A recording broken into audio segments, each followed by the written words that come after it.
In one of the most rushed setups we've ever had in 8-Man Extremes history, we managed to get live a few minutes after the kickoff, but we are finally here for the second time in our 7 to 8 year existence. We're here at,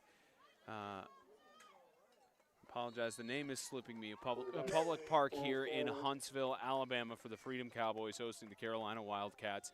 Welcome to everyone watching around the world. I'm Spencer Thompson alongside Brendan Daniel. Proud to be with you here in Huntsville, Alabama, as the Freedom Cowboys had a recovery from a fumble. Wildcats knocking on the door to get their first touchdown of the game and tried to set the tone early, but the Freedom Cowboys defense sets the tone early here in Huntsville on senior night, as this one carried up the middle for a gain of a first down and a little bit more. Freedom Cowboys on their first offensive drive of the game. They trust it with the carry to their man, Oliver Johnson, the junior, who gets the carry for the first few yards. It's actually their second drive, Spencer. Second drive, yep. That's why I was correcting you on that, too. You're signaling to me two. I and know, I know. I should have like maybe I've spotted the numbers wrong a few times here. As another 1st and 10, and this one another carry by Oliver Johnson. So he pushes up for a gain of about 6 yards. Tell you, the Freedom Cowboys coming into tonight's contest, their only loss is to the Evangel Lightning earlier on in the year. They want another crack at the Evangel Lightning, and they could very well get that in the national championship. But in talking with Coach Collins before the game, they feel as if this contest against the Wildcats essentially punches their ticket to Florida, even though they have the Independence Bowl next week. As carry again by Oliver Johnson. He'll plow through for the first down.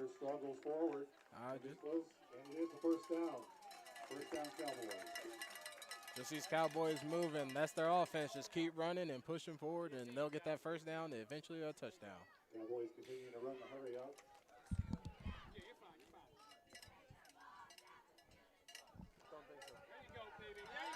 And here's another big carry. The Freedom Cowboys just pushing down the field on their second offensive drive of the game. They trust that carry to Joshua Butler, who's been a star in his own right for the Freedom Cowboys the last several years. Absolutely, and he's showing right now in the game, and looks like they're going to keep the huddle-up play going. Smart move with nobody on defense. They got much to substitute for Carolina. As Butler loses the ball in the backfield, but good awareness to keep it in possession. Loss of a yard. Short loss on the play, though. Bringing second down and 11.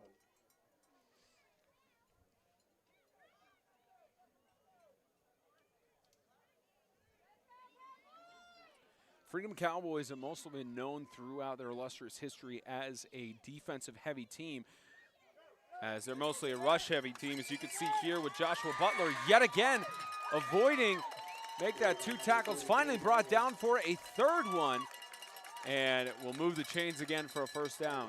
I tell you, this running back team, they're just able to run through these runs with no problem. They're missing one guy, but I'm sure they're going to play their hearts out for them.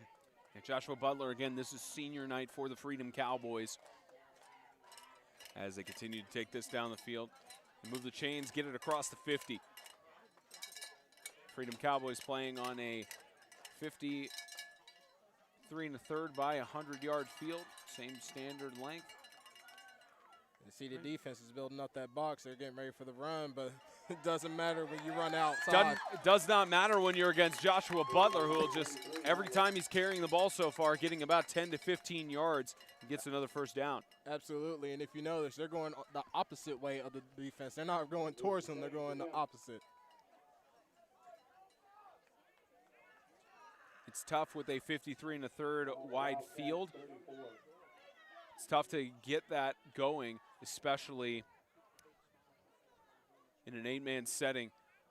Very much favors the offense with being able to spread out. But this time, instead of Joshua Butler, looks like it was a carry there by TJ Lorio. Sophomore gets the carry for a gain of about 4 yards. Cats got a lot of work ahead of them, and it's going to be rough because they barely have any substitutes out there. I'm only seeing 3 guys out there on their side of the field. It's going to be a little tough. It might be just their quarterback and maybe an offensive lineman or 2. They trust Lorio in the backfield again with their star quarterback, Oliver Johnson, who's going to air it out to the left side. And what a catch! Trying to dive towards the pylon and I believe he was just short. Will O'Neal short of the goal line, but what a reception by the junior. And he had nobody on him. He was just sitting there waiting for that pass to come to him, and that defense was a little late getting to him, but they saved that touchdown just barely. Unfortunately, no instant replays on our end tonight with the rush setup, but doesn't matter because Joshua Butler pushing towards the goal line. Touchdown. The Freedom Cowboys will strike first.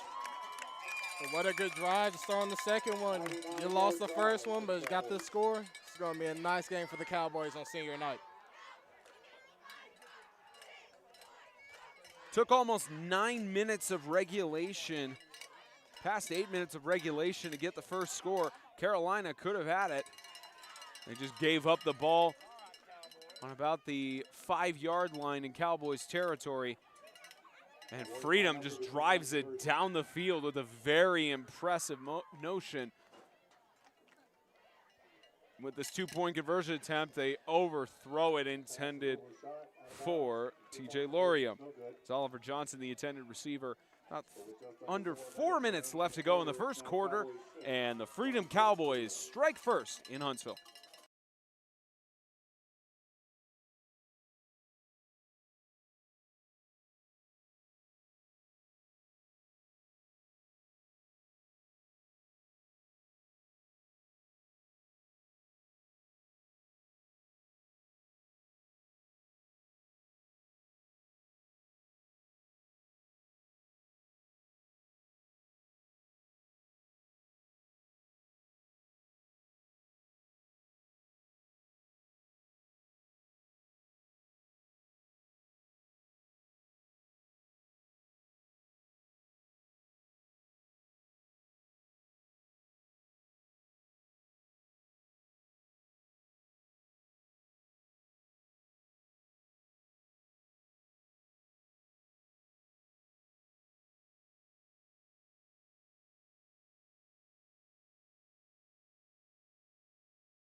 Over to the kick again for the Cowboys.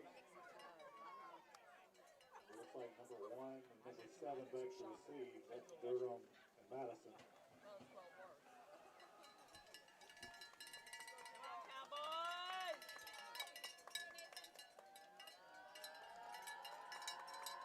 As this one booted away, Freedom Cowboys force a touchback, and we'll see if the Wildcats offense, they can get things going. What a leg on the kicker. Pat McAfee be proud. I believe that was Ogletree who booted it away. Now this Freedom defense coordinated by Brett Oliver. And we talked with Freedom coaching staff beforehand, and they felt the reason that they lost that game against Evangel was they were trying to implement a new defensive system that week. And, you know, it's tough as well for Brett Oliver try and get that system, especially when you're using a different one throughout the season. They tried that different system against Evangel. Lightning just read right through them. Since then, undefeated since that Evangel game, as the Wildcats lob it in the backfield. And this carry up for Bartone, who got the carry. And kind of continue off what you were talking about in the defense and changing. That's tough for a player, especially coming from a defensive player. It's hard to learn a change defensive scheme that you've been running through pretty much half the season, and then just switch it up, and you don't have really the time to really learn the new defensive scheme. So I'm sure the defense just got confused and didn't know what they were doing. I'm sure a lot of assignments got busted, and maybe that was the problem. May have been the issue, as this ball is all the way back for a huge loss with a high snap, and not what the Carolina Wildcats needed, as this goes to about the 5-yard line for 3rd and a quarter of the field. I'm sure Coach didn't change the defensive scheme today because it seems like it's working.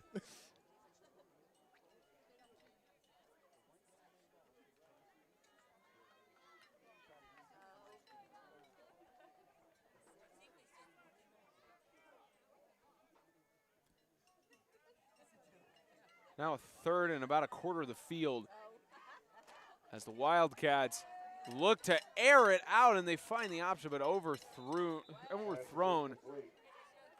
Maybe intended for DeQuavius Madison, but just a miscommunication on the route there. And a bit overthrown by the quarterback as well. Just over the head of a receiver and almost picked off if the safety just kept following the ball.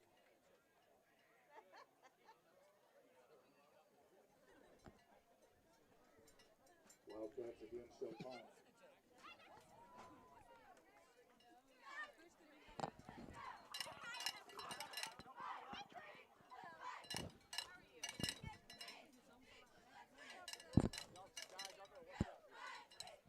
Fourth and long. The punt team out for Wildcats. Actually, not even, as they will boot it away back from their end zone. High up, deep punt. This will be returned by Oliver Johnson, who slipped on his own feet and brought down maybe a yard punt return there. And the Cowboys will have great field advantage in enemy territory at the 30-yard line.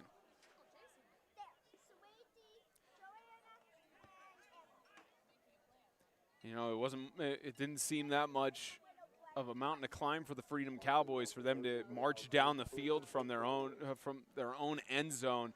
So from the 30-yard line, you just give it to Joshua Butler a few times, it'll be another 6 points on the board. Absolutely, and maybe just keep running on the sides there where the defense probably will start building up the pressure. They might have to watch out for that passing game as well, though, as you saw earlier, they just lobbed to him and wide receivers just sitting by himself and just caught the ball easily. As they'll hand it off again and slipped up, Turf Monster got to Joshua Butler this time as he gets a gain only of 2 yards. The Turf Monster can sometimes be your best friend and worst friend on defense.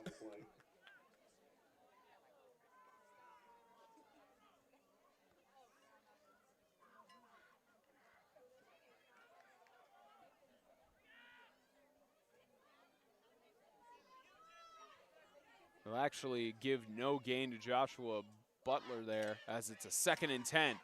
And it was a fake ball there and loose inside. And it is rolled down on the ground before a recovery made by the Wildcats.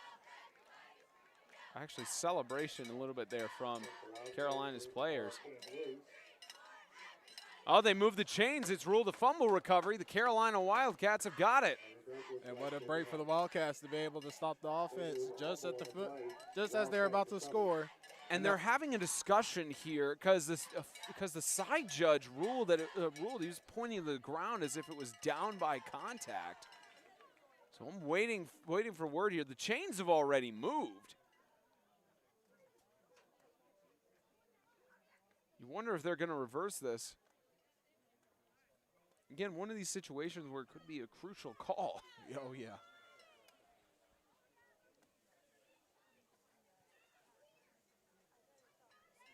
We're going to have a long discussion about this to clarify. We've been seeing that the last few weeks, a lot of conferences. Oh, I'm sure the refs are trying to get it perfect now. It's playoff time, and it's crucial time right now as everybody's getting in the national championship and everything. And again, for the Freedom Cowboys, it's like with Coach Collins, we talked about it with him before the game. They essentially, if they get a victory in this contest, they kind of punch their ticket. They've already made a solid case to get to Florida. Of course, a loss tonight would, and a loss tonight potentially against the Tennessee Heat in the Independence Bowl next week. Be really tough stuff. But yep, they reverse it. So the Freedom Cowboys did not lose the ball as they're moving the chains. So, yeah, it was initially the chains moved and then they moved back. So looks like they clarified it there. The ball was down by contact. It's tough for Carolina. I'm sure they were hyped and ready to go on offense, but don't let this beat you down. Get that ball back on defense.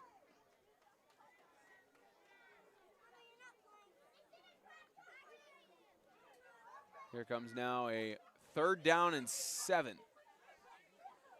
They'll fake it off to Butler, and up the middle, a first down and an extra few yards there for Oliver Johnson inside of the 20-yard line. The Freedom Cowboys in the red zone.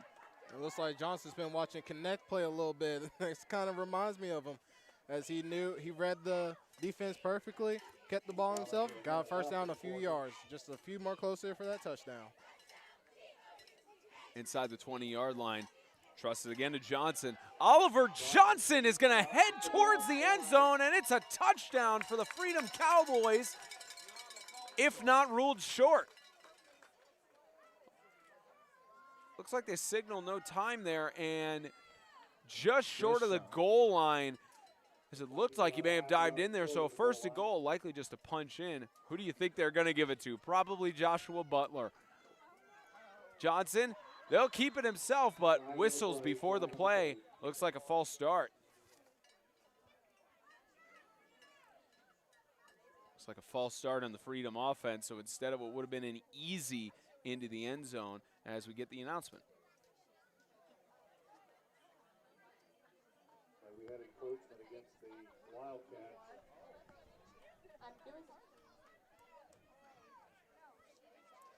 At the distance, gets them about a foot out.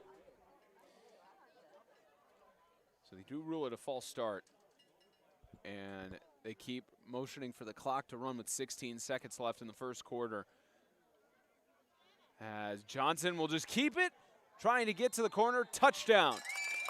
Another 6 points for Freedom, and Oliver Johnson, the junior, gets it done. And was just able to walk it in with ease, no one there to stop him except for a little foot touch.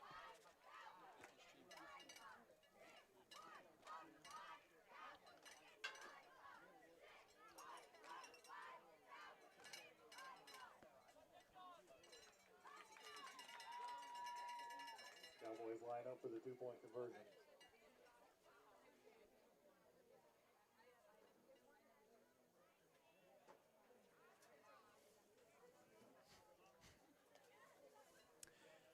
Looking for the pass for the two-point conversion attempt. It's incomplete. Great coverage by the Freedom Cowboys on TJ Lorio. Couldn't get it there, and it's a 12-0 lead with 8 seconds left to go in the first quarter here on senior night.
Freedom Cowboys, as they usually do, get off to a quick scoring start.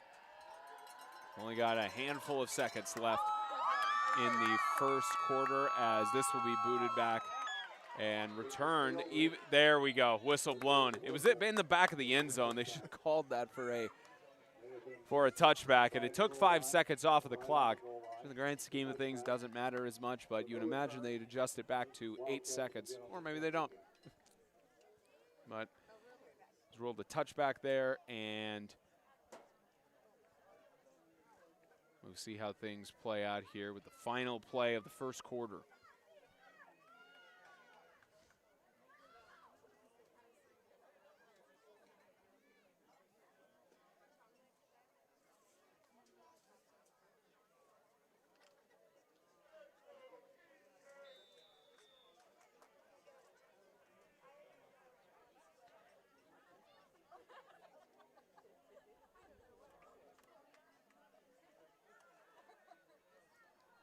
First and 10 from the 20-yard line. The final play of the first quarter is trying to pass it. The ball loose in his backhanded motion and recovered just outside of the goal line. And it looks like the Freedom Cowboys got a fumble recovery on there. At the end of the first quarter, I believe, didn't see the official signal there, but I believe it's still in possession. Yep, just on the 1-yard line. The recovery made by the Carolina Wildcats. What a way to end the first quarter and swap sides of the field. 12-0. The Kingdom.com Extreme Game of the Week is sponsored by Grace Point Healthcare, modern medicine the old-fashioned way, and by Fairlife Core Power Protein. Work hard, recover harder.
Start of the second quarter from McGuckin Park in Huntsville, Alabama.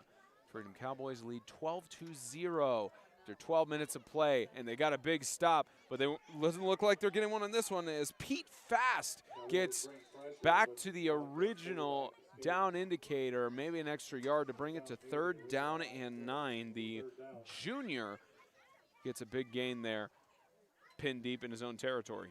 And Pete had to think real fast about what he needed to do in order to get out that situation.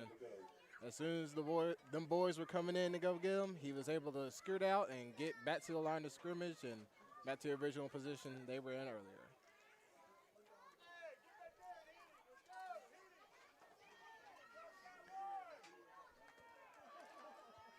Brings up now a 3rd down and 9.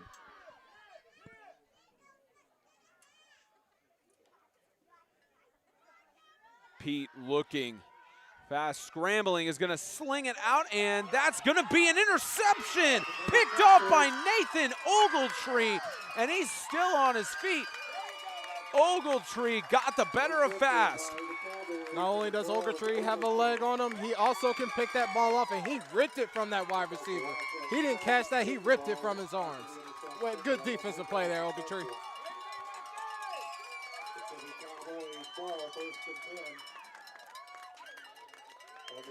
The pressure was coming on from the defensive line of the Freedom Cowboys, and it paid off in spectacular fashion as Freedom, we mentioned, they like to start out strong and start out early. 3-score lead is what could be coming up here in Huntsville. And as we suspected, this defense making it hard for them to pass or even run the ball. And they're getting turnovers, as we've seen previously. Sure, Brett Oliver is proud of his secondary and proud of that one.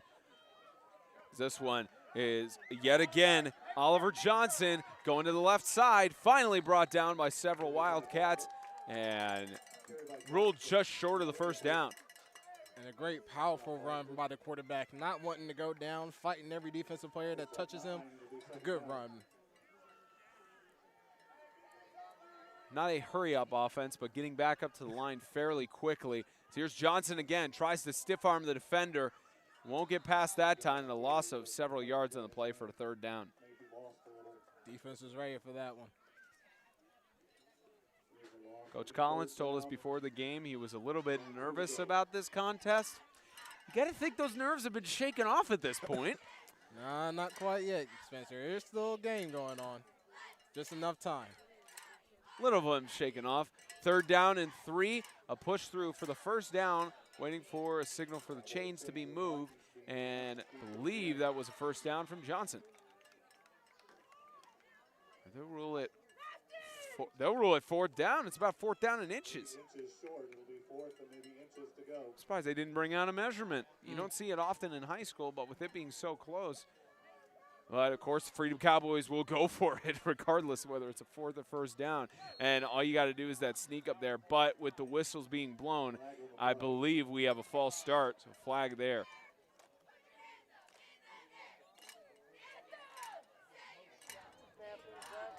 Snap it back to offense. 5 yards. Replay 4th down. 5 yards. So snap infraction actually on that play. So what was a 4th and inches is now a 4th and 5. You still see Freedom will go for it in this scenario. And who else do they have but Joshua Butler in the backfield? Yep, and watch him carefully, but you never know. Johnson may keep it again. They've been opting to keep it with Johnson on a lot of these offensive plays.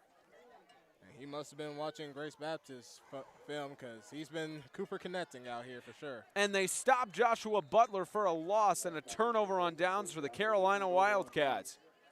Those Wildcats were just able to build a wall and make sure that that first down didn't happen. Great scheme by a defensive coordinator and great execution by the defense. Head coach for the Wildcats, Taft Hendricks. You know, we mentioned it. It's not something often you see around. It's not often you see every day that a coach is wearing a kilt. He's got Scottish heritage and everything. So we absolutely loved talking with him about that. Coach Hendricks was really looking forward to this game. Right now in a situation where he wants to even have more to look forward to in the second half. As Pete Fast is scrambled. There's the speed we were looking for, and another first down for the Carolina Wildcats. Just a great move by Peter Fast. He thought he had somebody open, but he did a nice little pump fake and was able to rush up and get that first down. Perfect slide, too.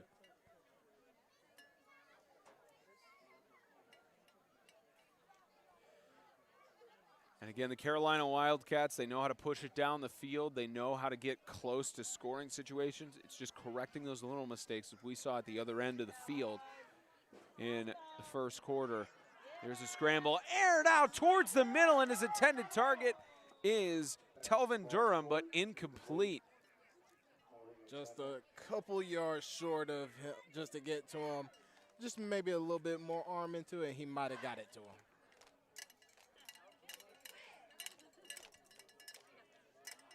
Carolina Wildcats, mentioned they'll be staying the night here in Huntsville. 5.5 hours to get back to Pickens, South Carolina. We talked to Coach Hendricks about it before the game. Mentioned I already tried to de-stress after the game. Any situation where you have to drive through Atlanta without rest, no. He said no to that, and I reflect that sentiment. Atlanta traffic's not really that bad, but that's just my experience. I was there more recently than you, but 2nd and 10 here for Fast and a sack. Oliver Johnson getting in on that sack. And the star quarterback, star on defense as well. Absolutely, and he knows how to get to the quarterback because he's had experience getting taken out himself.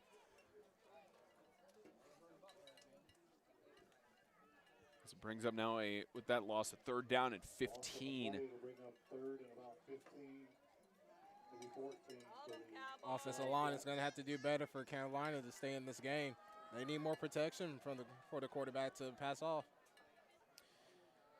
And for those of you wondering about scoring updates from around the region, we'll get you those at halftime. Usually we get them more frequently. This is aired out up the middle. Wide open is Telvin Durham to the house. Touchdown. Carolina gets their first touchdown of the game. Cowboys defense slipped one good time, and the wideout was by himself, wasn't nobody around him. Ogletree was the only one out there, but he wasn't enough to get to him. And just like that, this game got interesting. I try to tell you, Spencer, still a full game out here, still enough time. Still plenty of time with 7:39 left to go in the first half. Again, the Iceberg Plumbing, Heating, and Cooling halftime report is coming up. We'll get you our thoughts and analysis on the first half, scores from around the region, as this two-point conversion is good. A walk-in for the Clavius Madison, but that's all coming up on the Iceberg Plumbing, Heating, and Cooling halftime report. It's now a 12-8 game, now within one score for Carolina Wildcats.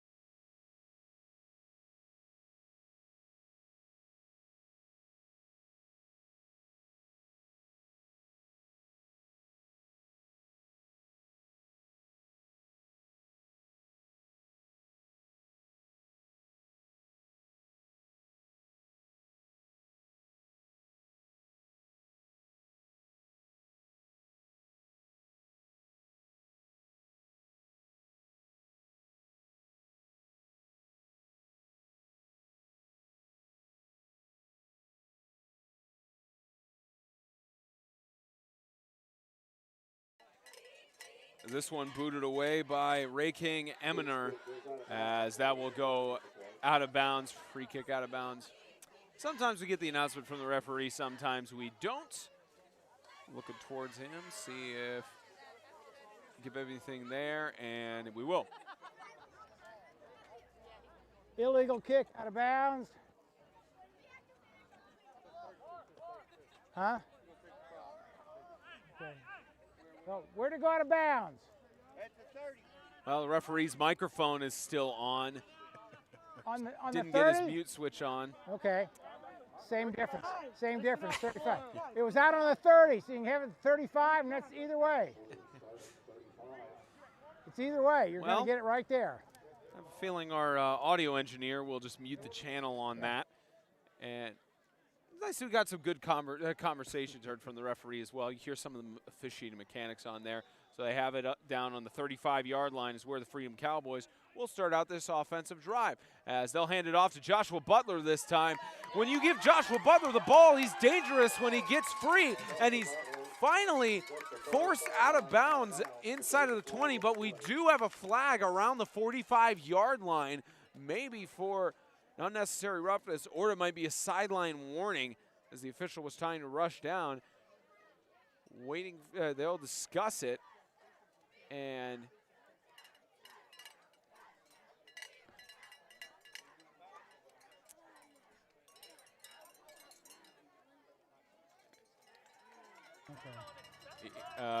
believe we'll get the call in just a moment. Unsportsmanship.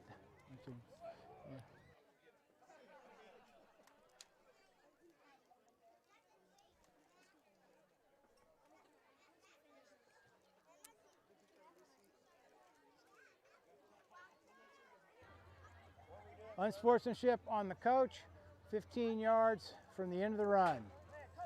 Down there.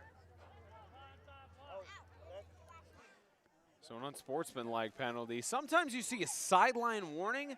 May have said something. Got to be careful about kind of verbiage you use on the sideline. And they'll move it another 15 yards. And Freedom Cowboys have a chance to get back their 2-score cushion. And what a rarity it's for a call to go on the coach like that for unsportsmanlike.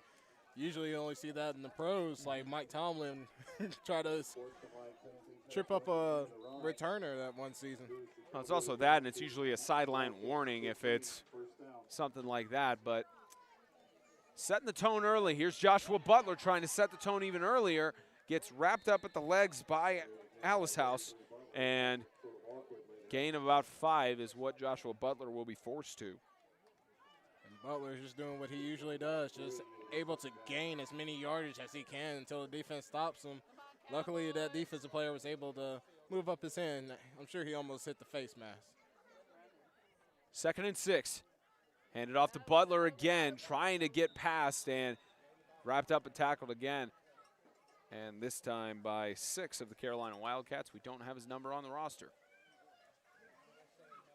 Perfect cut in by the defense and able to bring him down. It was a perfect pull made by the offensive line at first, but luckily number 6 was able to get in there right before.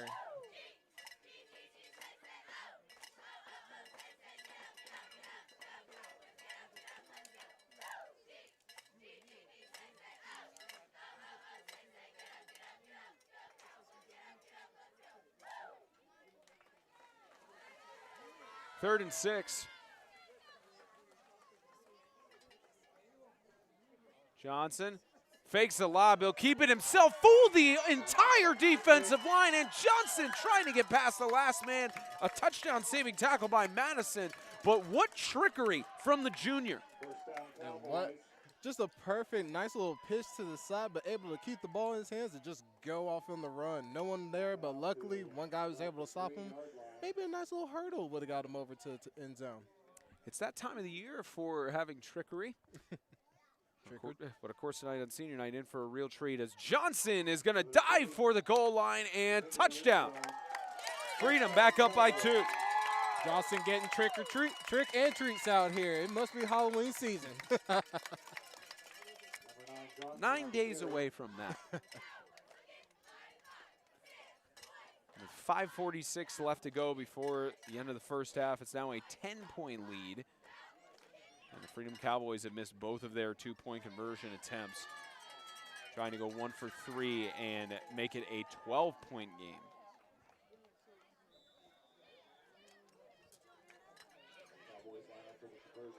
Know what they're more likely to do. Give it to a running back and let them just go up front. Scramble by Johnson. Looking toss. Swatted at the last second by Alice House and make that 0 for 3 on 2-point conversion attempts. 18-8 with 5:46 left to go before halftime. The Freedom Cowboys lead by 10.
Under 6 minutes left to go before we get to halftime, and the Freedom Cowboys will settle for, not necessarily settle, but they will boot it deep again. Nathan Ogletree has already had 2 touchbacks on the night, looking for a third one. It's what we call a golden boot. We saw him warming up prior to the game, and I believe he's 3 for 3 on the touchback. Yeah. The officials got to blow the whistle a little bit sooner than that, in my opinion, especially with it being in the end zone. But regardless, a touchback, and the Carolina Wildcats will get back to work. And I think ref said he's just a foot shy in there. Kevin Durant foot away.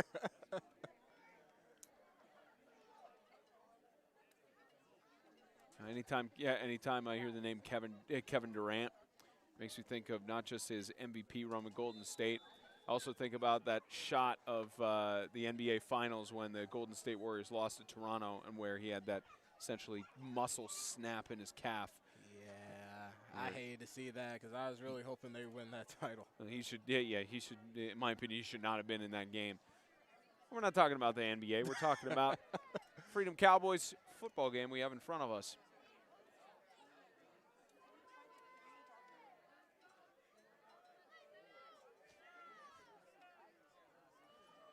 A little bit of confusion, and it results in a timeout for the Carolina Wildcats.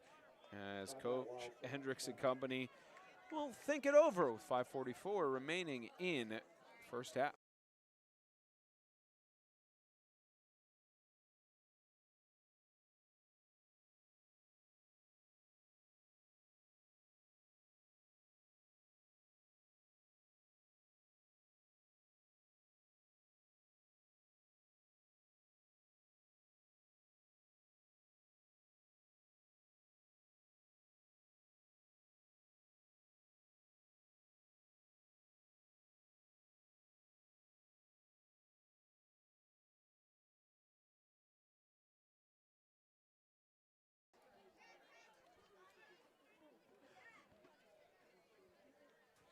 The Wildcats had to burn a timeout, down to 1 left in the first half.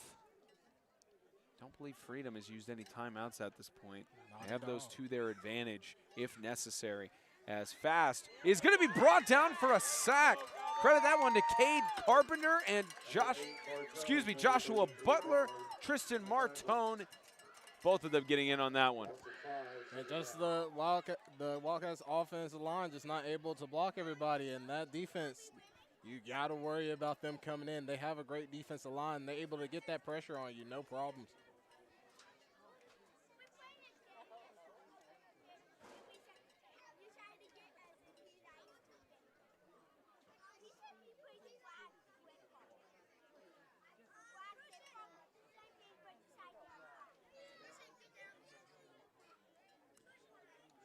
Second and 15.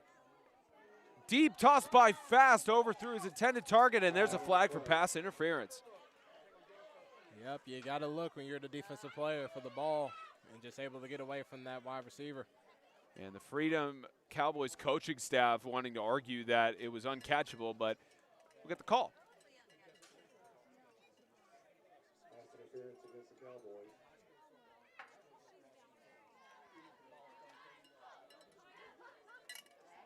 We may have.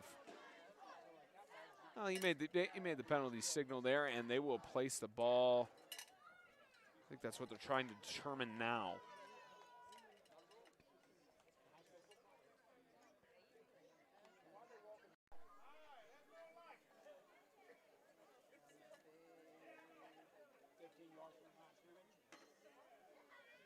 Yep, ruled the pass interference, and they will move the chains, of course, for a first down. This will be spotted at the 30-yard line is where they will credit it. And a lucky break for the Wildcats as they continue this offensive drive. Absolutely. But they might have to think about putting some backup protection for Fast up there so he can get that ball off. Fast gets it slung towards the middle and incomplete again. Durham is not in the area. As you can tell, he's having to rush those passes real quick as his pressure is coming in too fast. So he has some fast receivers, don't get me wrong, but he's going to need more protection in order to get perfect passing off.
interesting series of plays.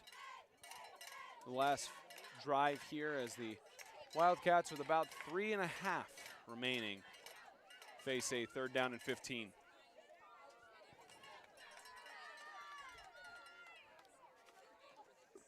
It looks like Coach listens to my advice. He has 2 guys in the backfield. 3rd and 15. Someone passing it back. As it's lost in the backfield. Again, 6. We don't have him on the roster for the Wildcats. Gets stripped up by Oliver Johnson and company.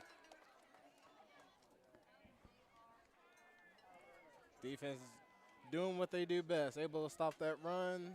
The Wildcats are going to have to figure out offensively what they can do to get this ball moving and get into the end zone. Now a 4th down and about 20. They'll trust Ray King Eminer to punt it away. Freedom Cowboys have deep Oliver Johnson for the punt return.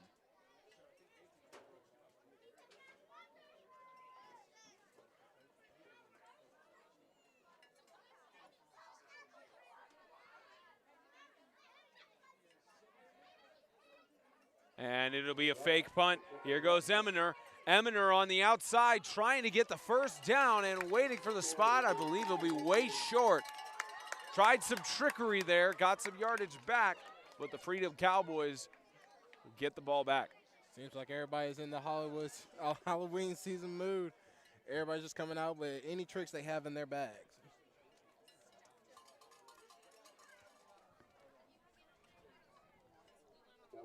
Take over on downs. It'll be 1st down now.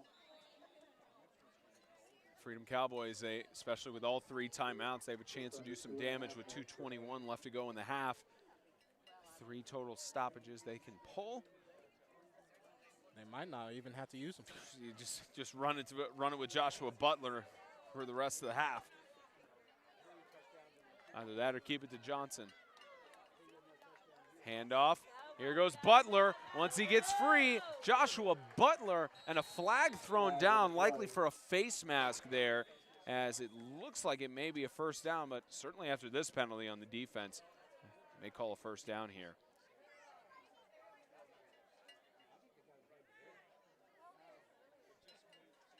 And they might call a little helmet to helmet. I saw the helmets contacted each other, so he might be ejected. Yeah, they always have to call that in high school, and the question, of course, they have to piece together is whether it was intentional or not. Certainly, I think he was just trying to go for the tackle, but just couldn't keep his head out of the way. Yeah, absolutely. We'll wait and see what the call is. And looks like we'll get the penalty call, and it's waved off, so no call. So they had a discussion there, determined it was not anything out of the ordinary, and still the chains move for a 1st down on another incredible run by Joshua Butler. The Cowboys have a fresh set of downs. As they'll continue to wind the clock. 1st and 10. Butler again gets tripped up for a loss of several yards, and 33 Butler on the carry. no timeout called by Coach Collins. Looked like he may have signaled for one, and it'll be a 2nd down and 10. Trying to hurry the offense a little bit more.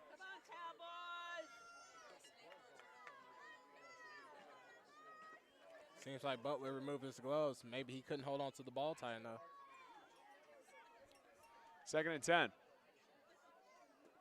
And they give it to Johnson, who will keep it. Johnson keeping it. Left side is trying to get out of bounds.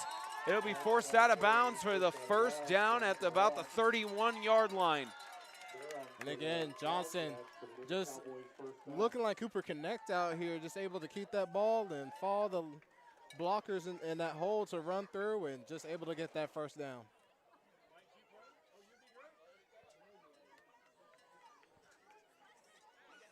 Minute 27 is where the clock stopped. As this Freedom Cowboys offense looks to go up by another score. And Freedom also deferred the choice to the 2nd half. So this is more important for Carolina to try and make a stop, but they get a little bit of a stop there as Johnson carried it. Stopped by Braylon Durham. as they hurry up to the line, trying to conserve their timeouts. And it's a good move because that defense is getting tired, and as that defense gets tired, it means more chances for them to run in that ball easily. 60 seconds as Johnson is taking it up the middle. He's got blockers. Oliver Johnson is finally brought down by Durham. Braylon Durham, the junior, is making the most moves on the defensive side as Coach Collins will use his first timeout with 56 seconds left to go in the first half. Perfect time to remind you that the Kingdom.com Extreme Game of the Week is sponsored by First Horizon, all things financial, and by Crutcher's Auto Repair, trusted by Franklin, Tennessee since 1980.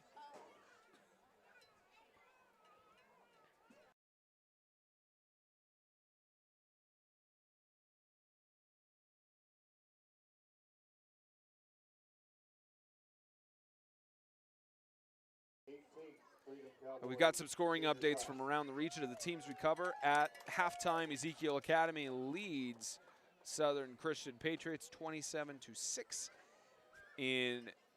Back in Tennessee, the Falcons lead the Patriots 21-6 at the half. Evangel leads East Central in the second quarter 34-0. Providence is leading Lighthouse 12-6 in the Division II game. And the Lighthouse Homeschool Warriors lead 22-7 over the Tennessee Heat, as well as Ezel Harding is down 16-8 against Ezel Harding in the second half. So Lancaster leading at home, Franklin Christian leading on the road. Mike Schaefer, FCA, going to face off against Grace Baptist in the semis. Might be for Lancaster going back to the Colts, but at least here, it's carry up by Oliver Johnson. As they'll run down the clock in, they're trying to rush the line up. And they got 40 seconds to work with, so trying to just get this score punched in. And time called, I believe by the officials, or may have been by, it looks like there's an injury actually for 6 of the Wildcats. And he's being carried off of the field by his teammate, Braylon Durham. They must be best friends. Again, great effort. As he rushes right back over to the defensive side.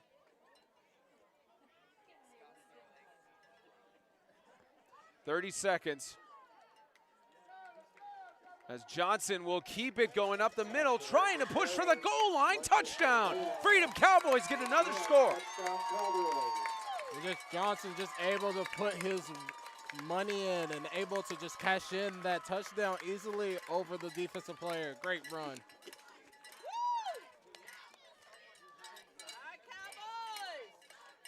Again, the Freedom Cowboys deferred to the second half from the coin toss. So with this touchdown, Freedom Cowboys will get it back.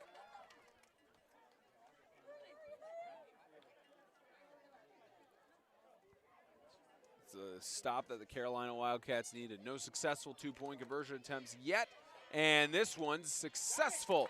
Catch made by Gavin Maynard, the junior, and makes it a 24-8 game with about 23 seconds left to go in the first half. But we'll talk a little bit more in depth about those scores. The scores we saw for the halftime. Ezekiel Academy, leading over South Central. That seemed to be expected on paper between those two. But Franklin Christian on the road against South Haven shows how the Patriots have not necessarily struggled on the year, but it's that they haven't faced as intensive teams other than Lancaster Christian the week prior, as well as Christian Community with their structure. So FCA Grace Baptist in a rematch in the semis, that would be a fantastic one to see. Well, and it's as expected as, there's a lot going on with Franklin Christian as well. So, like I said, the only way to fix that is to win. That's the biggest cure to all this. And again, the Falcons, they lost to Lancaster. They could have hosted the quarterfinal. Could have hosted that game against Ezel Harding and had a similar matchup to what they had earlier in the year. You also look at how it's 24-8. Now, latest update, 24-8 in the second quarter. Lancaster is leading Ezel Harding. So Lancaster taking that dominant lead against the Eagles. Tough stuff, but shows how Deuce Bragg, he makes a difference when he's in the quarterfinals, as this ball is booted all the way to the back of the end zone for a touchback.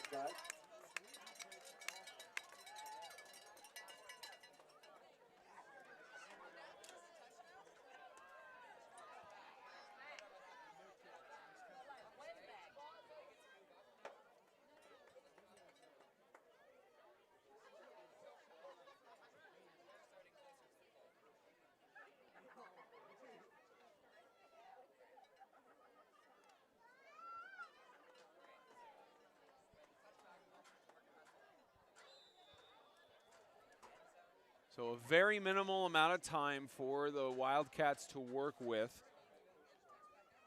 Maybe if they get one lucky pass off, they could do this here as the ball is bobbled and loose in the backfield, and it's recovered by the Wildcats. And likely this could just take us to halftime. Absolutely, a little bobble from the running back and lost the ball as he got hit, but luckily he had a man just right there able to pick it up and save for its possible touchdown. And that is going to take us to halftime. 26-8, the Freedom Cowboys come out swinging, and they'll get the ball to start the second half as they lead over the Carolina Wildcats. The Iceberg Plumbing, Heating, and Cooling halftime report is coming up in a few moments.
Our senior cheerleaders.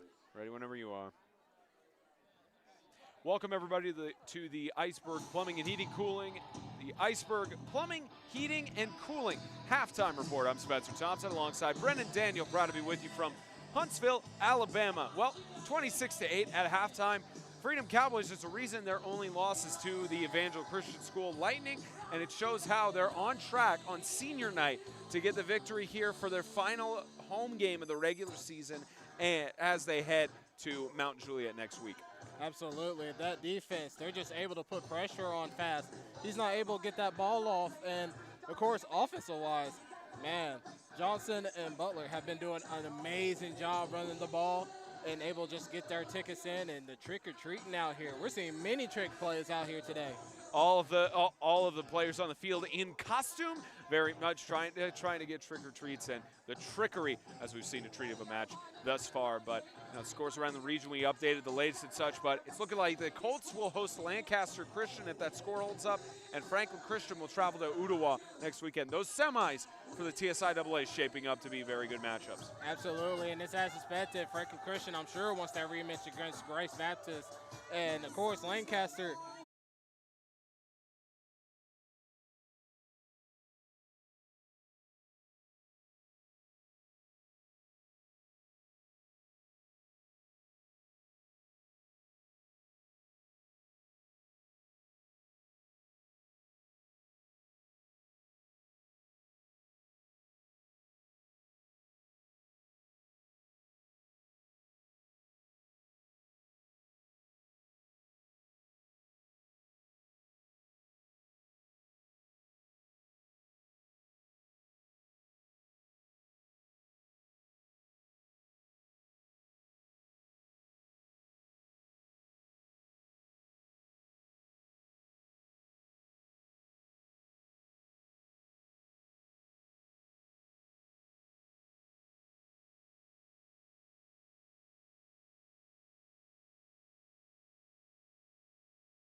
Second half beginning. The Freedom Cowboys will receive it to start out after a touchdown. Returning back 26-8 as the Freedom Cowboys lead over the Carolina Wildcats. Spencer Thompson, Brendan Daniel, our executive director for the day, Audrey Green, joined alongside Monica Shannon upstairs, and James Shannon running the field cam, running the show here from McGuckin Park in Huntsville, Alabama. You know, there's been a lot of talk this week about people who appreciate what we do and who they don't. You know, one person who does appreciate us, that's Wyatt Effler, 6-year-old fan who is watching from the University of Minnesota Children's Hospital. He's having, I believe, a bone marrow transplant surgery or some type of surgery with that. So it's for people like him or why we do what we do, and not for executive directors from Tennessee. So shout out to Wyatt Effler. Glad you got to tune into this game, and hopefully he's seen a good contest thus far. Maybe he has us muted and can't hear us. I don't know. But this one is a carry by Joshua Butler to start out with a gain of maybe 1 or 2 yards. Carolina Wildcats start out with a good defensive stand. Let's hope they can keep that up. They're going to need it to get back in this game. There's a lot of things they'll need to get back in this game, especially against the tough defense of Freedom Cowboys. And Brendan, we talked to Coach Collins before the game, and he mentioned to us that he wanted us to name the player of the game. I'm sure that we'll give him a suggestion. The decision comes down to him, but we know how your predictions go. It hasn't been on the positive side this year, but just from what you've seen in the first half thus far, who's your player of the game thus far? We'll get that after this play on a 2nd and 6. As here goes Oliver Johnson. The bootleg looking, he's going to air it out towards the middle, and it's an interception picked by DeQuavius Madison.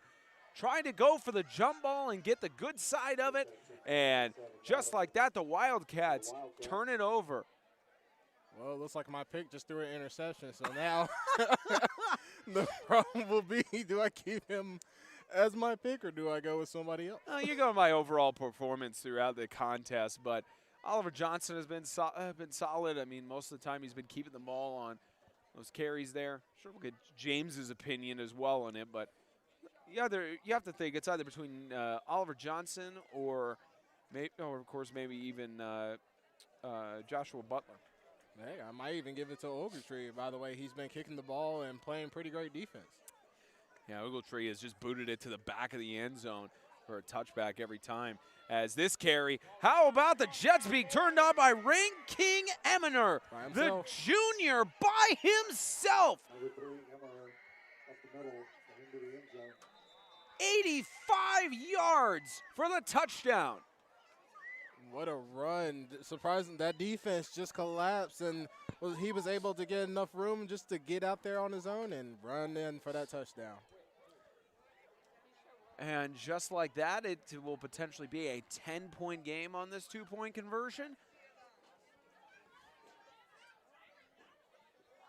And that is exactly what the Wildcats out of Pickens, South Carolina needed with a tough matchup on the road. Again, 5.5 hours. The distance between Huntsville, Alabama, and Pickens, South Carolina. As the 2-point conversion attempt is no good. Tried to stuff it up the middle. Couldn't get it going there. Well, touchdown they needed. 10:49 left to go in the third quarter. 26-14. Freedom Cowboys still lead.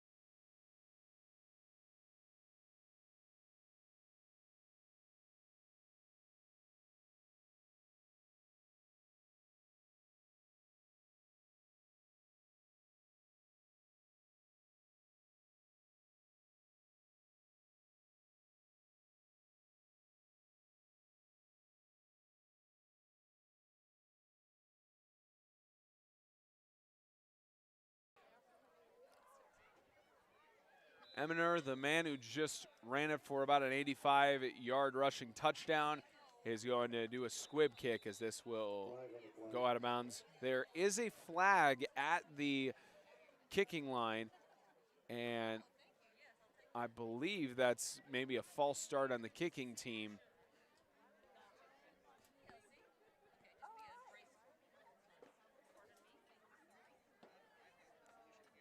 As we're waiting for the penalty call.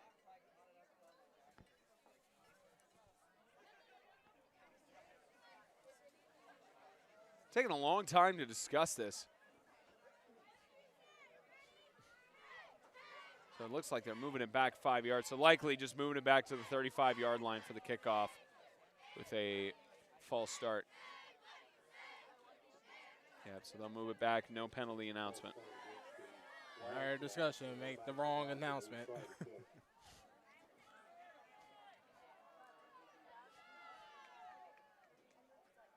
You know, the Freedom Cowboys, they are out. Their senior Raymond Hunt, who's going through the concussion protocol. Talked to him before the game. He's mentioning he's probably going to be back for the Independence Bowl next week. Senior from Riverside Christian, as they could not continue their football season. As this will be kept with the squib kick. We take it back by Tristan Martone, who gets stopped out of bounds at about the 43-yard line. You can pick up how excited the Freedom Cowboys are in our headsets.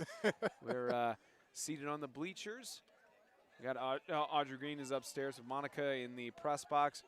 Still a good environment. You look to your right and you look to your left. You see so many people bring out their own lawn chairs and come out to the bleachers just to enjoy tonight's contest. It's not even that, it's just naturally people have parted the sea essentially to make sure the camera's not blocked. So really good environment here at McGuckin Park.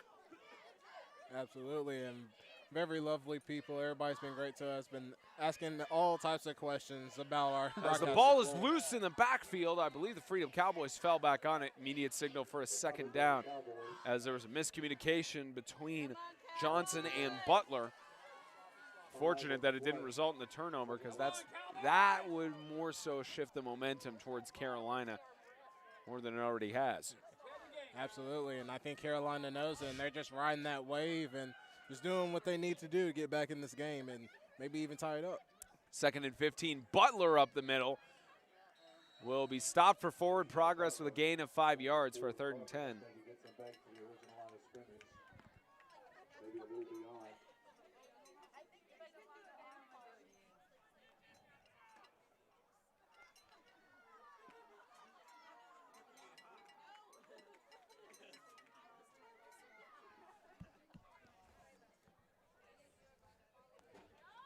Third and 9.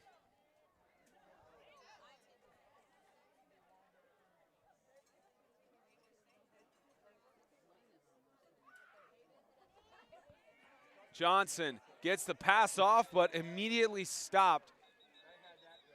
And looked like the helmet came off for Joshua Butler, who tried to get the catch. And again, 6 for the Wildcats. We do not have his jersey number. And 4th down. It was well read by that defense. They knew exactly as soon as that ball went up, it's a screen. Number 6 went straight to the receiver. Got him right there. Numbers. It's halftime in Smyrna. Lancaster leads 30-8. Third quarter, the Lighthouse Homeschool Warriors lead 35-13 over the Heat. And in the third quarter, Franklin Christian leads 28-6 over South Haven Christian. So those scores starting to continue to go deeper into the second half. And more scores playing out as Johnson is going to air it out to the left side, intended for Will O'Neal. Almost had the catch. Great coverage by the Carolina Wildcats. He was able to get that tip, just couldn't hold it in. That ball slipped out just as he was trying to bring it in. Coverage there by Durham and 17. Correction, Durham and Madison, 7. And Will O'Neal, the other player from the transferred to the Freedom Cowboys from Riverside Christian. He's in his junior year. Hopefully he will get to play his senior year as a Riverside Knight. Coach Matt O'Neal trying to get more players and get more of a roster for Riverside Christian for the 2022 campaign. Likely they'll be back next year. As this carry up the middle by Eminer. It's dangerous when he gets the ball. Got a gain of about 6 yards, bringing up a second down. And this is when good coaching comes into play, switching up the game plan. The passing hasn't really been there, so now he's running the ball. And honestly, running back has done a phenomenal job out here running. Again, that was a turnover on downs with that incompletion to Will O'Neal. As the Freedom Cowboys defense tries to make a stand here. This carry again by Eminer. Maybe get back to the line of scrimmage. No gain on a third down. Right here is when I get a little tricky. Maybe do a little play action pass right here. As they have Eminer hobbling off, which is not a good sign at all. Oof, that's a big loss. Especially with the score being so close with a 12-point lead for Freedom. Again, senior night.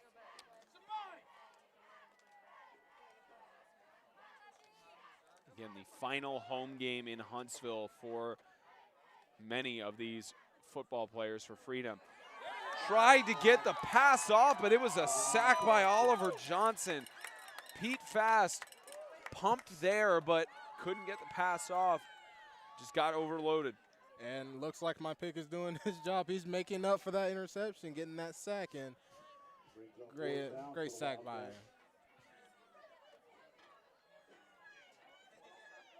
So at least that's your pick. Southern Prep leads over Trinity Homeschool 25-8, I believe, at the half, and 35-6 right now for FCA over South Haven Christian. And now a fourth down here for the Wildcats.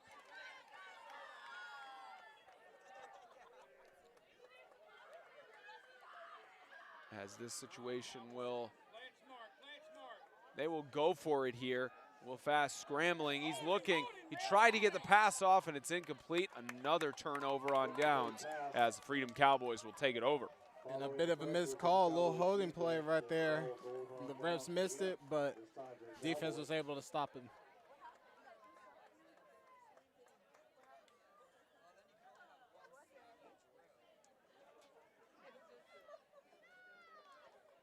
Again, the Panthers are going to have trouble, or I'm sorry, the Wildcats are going to have trouble if they can't figure out the coverage for this defense as they keep applying pressure. And with the running back missing, it may be more of an issue. On a 1st and 10, Joshua Butler trying to break free. Gain of about 9 yards. Maybe spot him for 10. Again, on average, every time you give the ball to Joshua Butler, it's in between 10, 15, even 20 yards for the senior. And I'm sure he's going to try to make me pick another guy, maybe pick him. But at the moment, Johnson's been doing a great job. But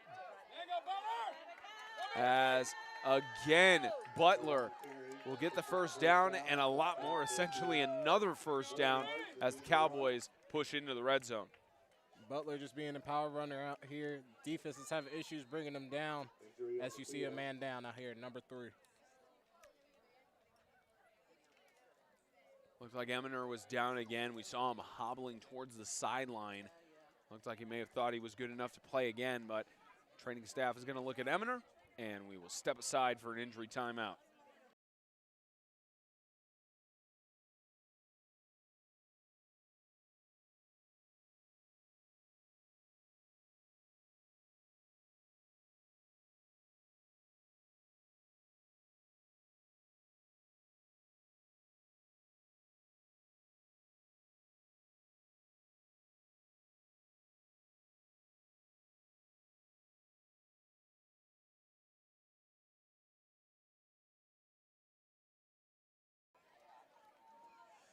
First and 10, Joshua Butler is going to take it to the right side, and Butler trying to get the first down. It'll be a 1st and goal just outside the 5. A nice save tackle by number 6, able to get out there just in time to save it for a touchdown. Inside the 10-yard line, it'll be 1st and goal. And now the Freedom Cowboys, and they lead by 12 right now, trying to essentially put the nail in the coffin. Even if this being in the 3rd quarter, as Butler is brought down way behind the line of scrimmage by, again, the Wildcats' number 6. It's like Johnson was slick trying to take the ball from him just as the defense cramped on him. There's not much you can do because both guys were both players secured.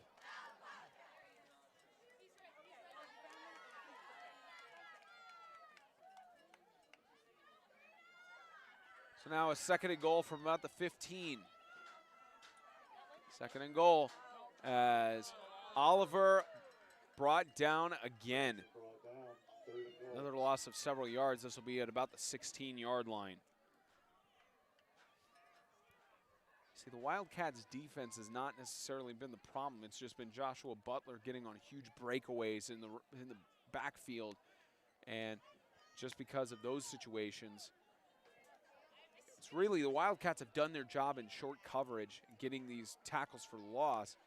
Just not much that. And absolutely, and as Butler keeps getting the gain yards, that gives Johnson a chance to get a couple yards himself on the running plays. Just RPO working successfully. Johnson will air it out to the corner in the end zone, touching back and forth and incomplete. Great coverage there by Durham. Perfect coverage, just not getting in front of the wide receiver, just for no pass interference calls, and just able to deflect that ball away from the wide receiver. About under 5 minutes left to go in the third. And a 4th and goal here for the Freedom Cowboys. We've seen the Freedom Cowboys kick field goals before, but from this distance, no wind out tonight. It would be the chance to try that, as the Freedom Cowboys will burn their first timeout of the second half. This will be a chance for them to try that with a timeout here in Huntsville.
Coach Collins thinking it over. So not a field goal attempt on this one. 4th down and goal from about the 15. Here's Johnson is looking. He's going to air it towards the corner of the end zone and trying to make the catch up. It's incomplete. Now you definitely got to call that. The corner just got there real early and tackled him just as he was trying to go for that ball. Braylon Durham in coverage. No call and a turnover on downs. The Wildcats make a defensive stand. All right, Cowboys. Let's go, Big D. As we have some scores going final. Looks like as of now, Ezekiel Academy 40, Southern Central Patriots 6, Evangel Lightning 41-0 in the 4th quarter over East Central Homeschool. FCA leads 35-14 over South Haven Christian in that TSIAA game. And 3rd quarter 41-13, the Lighthouse Homeschool Warriors lead over the Tennessee Heat as a tackle for loss in the backfield. Again, the Freedom Cowboys defense are making up for some of the mistakes committed on offense. Absolutely. Defense is just able to do whatever they need to do to stop that running play. And they've been doing pretty great in the passing play, Jay. It's going to be hard for those Wildcats to execute on offense.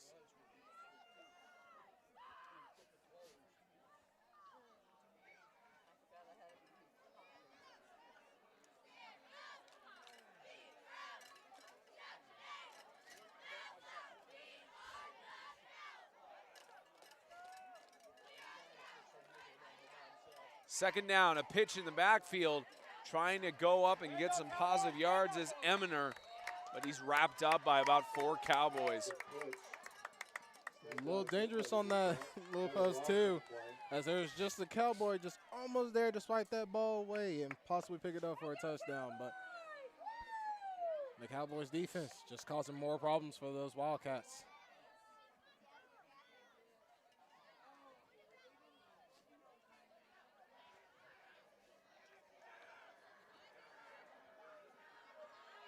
A 3rd down and 15.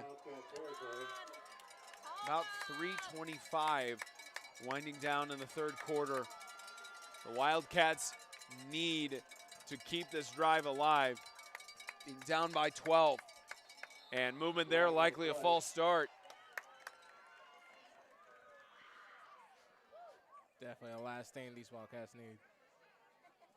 False start against the Didn't Wildcats. look like we were getting the penalty announcement there, unfortunately, but the attempt was there. That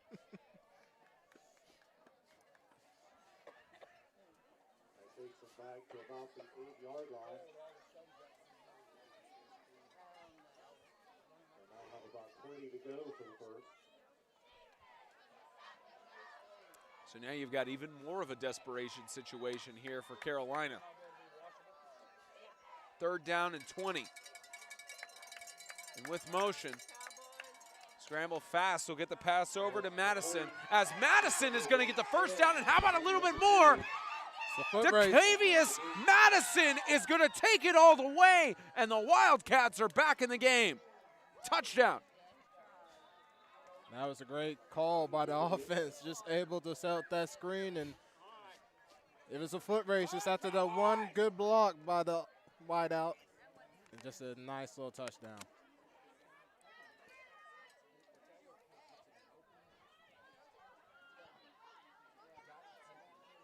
You talk about sparks that teams need late in contests like this. The Carolina Wildcats not having anywhere near the numbers that the Freedom Cowboys do. They're making up for it in skill. But you also have to add in heart. They're not giving up. They were down by a lot, but now they're coming back, and now they've made it a game. 2-point conversion attempt as this is handed off, and Eminer is in. 26 to 20. 2:50 left to go in the 3rd quarter as the Freedom Cowboys still lead by a touchdown.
Not that cool.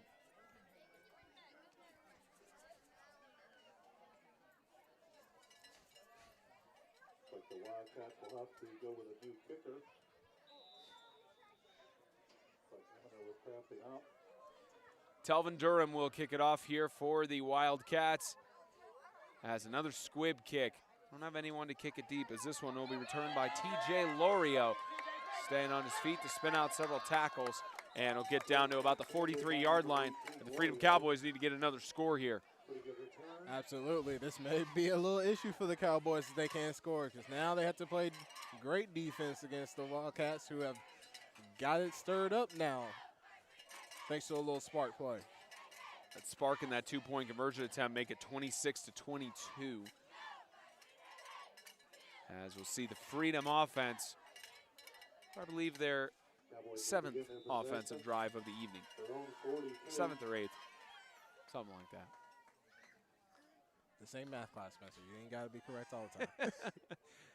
That's what we call estimates. 1st and 10. And they'll hand it off to Joshua Butler again, who gets to the outside and he'll get a first down.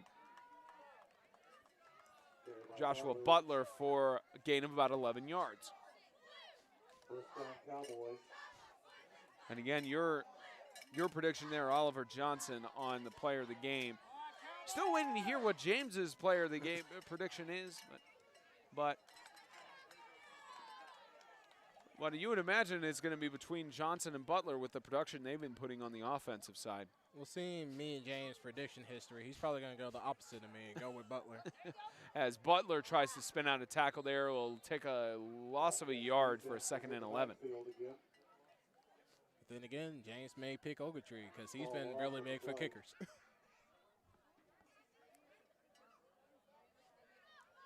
He probably would only pick Ogletree if he actually got a field goal in the game, though. That's fair. Well, Coach missed his chance for it. I don't know. Coach could still give his domination or who he thought played well. It's just pregame, he mentioned you guys choose him. I don't know. Because even after the Lighthouse game we started off the year with, he was like, I have no idea. We're like, Coach, you want a suggestion? we gave it to him, of course. But it started you out 1-0 on your player of the game predictions. And then I think it was maybe 2-0 as we'll get an offsides. Ooh, buddy, where are you going? Oh, encroachment, 5-yard penalty, still 2nd down. Got an announcement there. Just a little muffle. Only inconsistent because the referees have a lot of things to focus on during game day. We were talking to Whitecap before the game. Mentioned he hadn't put on a microphone in, I think, 10 or 15 years, so makes sense that he's not used to it. As Butler tries to push through the defensive line, forward progress will give him about 3 yards, but it sets up 3rd and 3 as the Wildcats defense has come alive in the second half. And they're doing just enough to stop him just a tad short of the first down, but he's still getting those yards regardless. You know, Coach Collins mentioned to us prior to the game that he was nervous about playing this matchup, and right now it's in a close contest with a 4-point lead. Should be an interesting matchup for senior night. An interesting remainder of second half with about 48 seconds left to go in the 3rd quarter. Final 12 minutes should be very much interesting.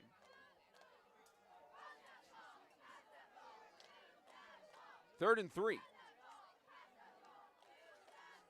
Hand off to Butler. Right side, he's going to get the first down and stopped at about the 32-yard line. And those Cowboys are winning in the trenches, just able to block every defensive player and get that first down easily. Another first down, Cowboys. And I believe that will take us to at least one more play in the 3rd quarter, unless they're going to stand there and let it run out. Because the question is how long they have to run down until it goes to the end of the 3rd. And, yep, looks like that's going to take us to the end of the 3rd quarter. A close game shaping up to be a great one here in Huntsville. The Kingdom.com Extreme Game of the Week is sponsored by Kingdom.com, the ministry technology provider. Crumble Cookies, enjoyed to every last crumb, and by Iceberg, plumbing, heating, and cooling, services for every season.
Start of the fourth quarter as Johnson gets the pass off. It's incomplete. Couldn't get it completed, but start of the fourth quarter here in Huntsville, shaping up to be an amazing conclusion. 26-22. Freedom Cowboys lead over the Carolina Wildcats.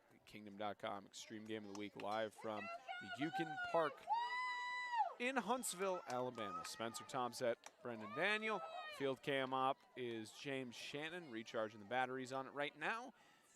You got Audrey Green and Monica Shannon running the show from inside of the press box. We're enjoying the bleachers. Been a good environment here in Huntsville. Been a good experience here, and an even better game to be watching out of all the other games going on across the region.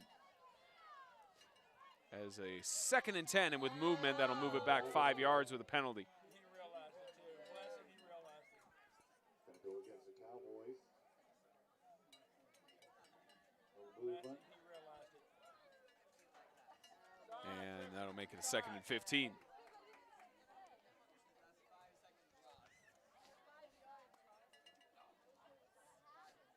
Cowboys will have 2nd and 15. Had several situations thus far through the game that Cowboys have not wanted to be put in, and you're on a 2nd and 15 right now. You've got a Carolina defense that has been standing strong, and giving up penalties like this and putting yourselves deeper back from the first down marker. Not a good situation for the Freedom Cowboys to be in. Fortunately, it's just the 2nd down. As they hand it off to Butler to the right side, he cuts to the middle. Joshua Butler is finally brought down by several Wildcats, but not after getting a huge gain for a 1st down, and he'll be at the 11-yard line. And as you said, the Cowboys were in a difficult position to be in. But as you can see, they just make it better for themselves and able to get that 1st down. As they call time on the field, it looks like we've got a Carolina Wildcat down, and I believe that's Durham again.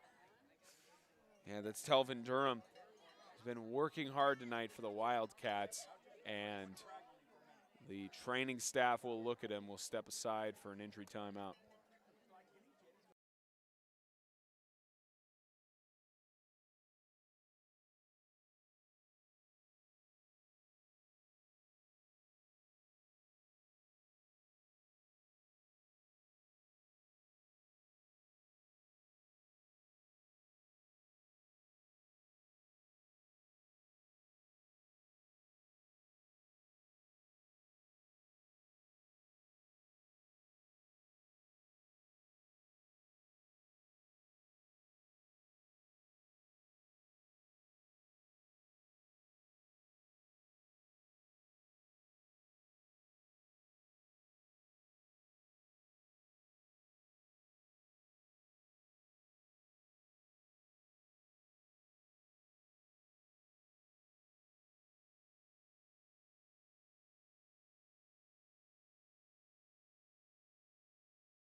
When it's 2nd and 5, Cowboys can't pick up the 1st down.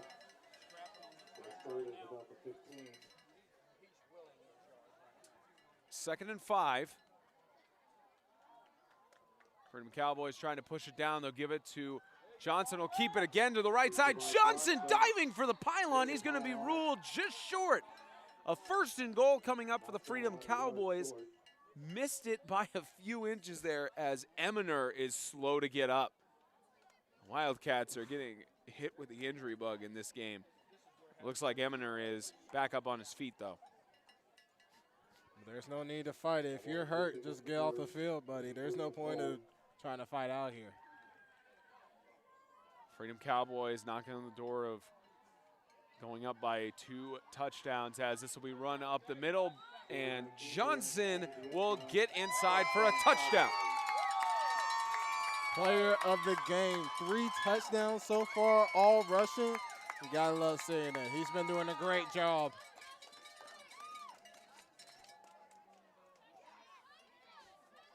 The Cowboy fans are sure happy out here.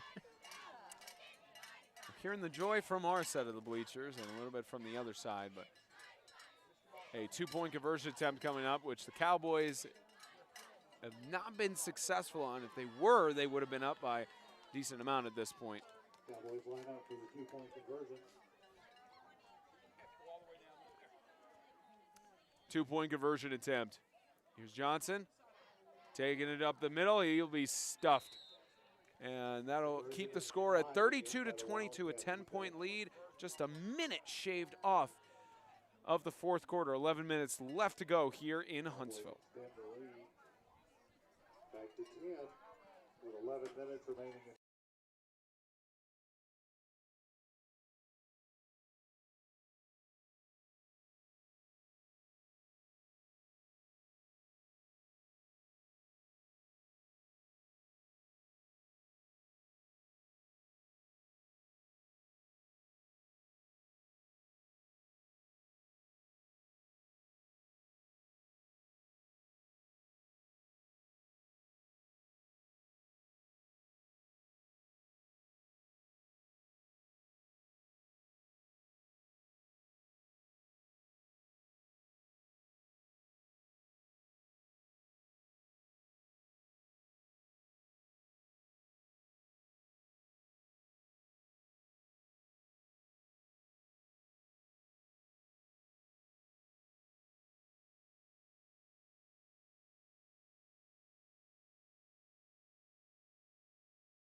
All right, lefty. 38-8, Lancaster leading over Ezel Harding in the third quarter right now.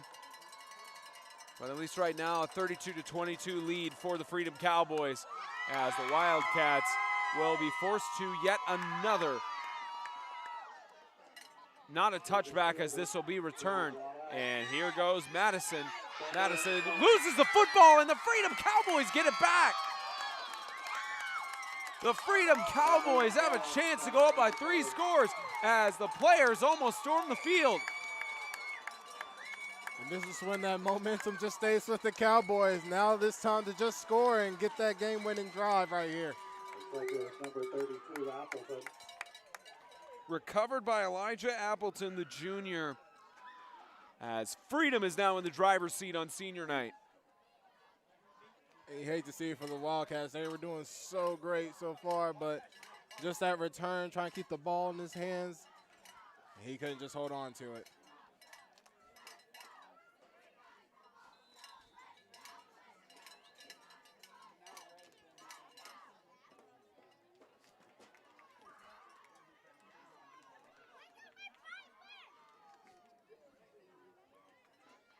As you can see, James wearing the new 8-man extreme pink shirt. On the front, it has 8 equals 11.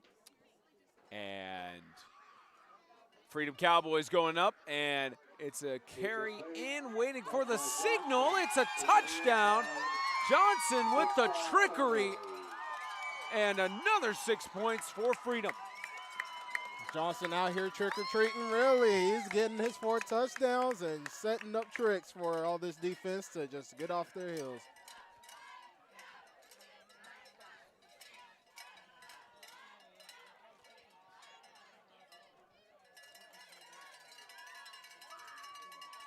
And to think, again, this was just a 4-point lead heading into the fourth quarter for Freedom Cowboys.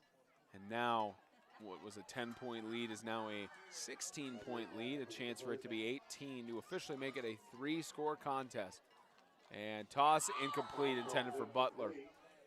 38-22, that takes off 17 seconds because of the recovered fumble on the kickoff return. And now the Freedom Cowboys lead by 16.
What a game shaped up to be here at McGuckin Park.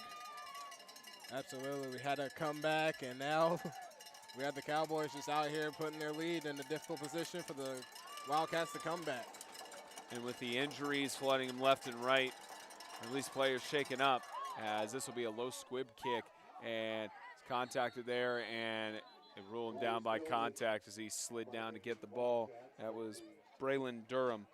Again, when you slide down like that, you can't get back up. You can in the NFL, and I believe in college, but in high school, player safety, they won't let you. And it's probably smart he did that, because who knows what would happen if he got back up and tried to run. Possibly another fumble.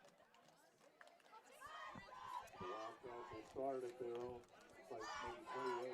Now at this point, it's not impossible to come back. They need to get two touchdowns and successful two-point conversions on both attempts to tie the game. And they also put the trust in their defense, which has worked to this point. And with 10:40 left, that's plenty of time to do all that. But first, get the score on this drive first.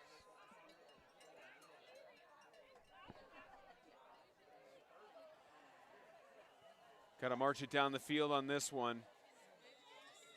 And it'll just result in a timeout by the Carolina Wildcats, thinking it over, which that may come back to bite them. 10:41 left to go in regulation. I also remind you that Lancaster in the third quarter leads 44-8 over Ezell Harding. The Wildcats will think it over.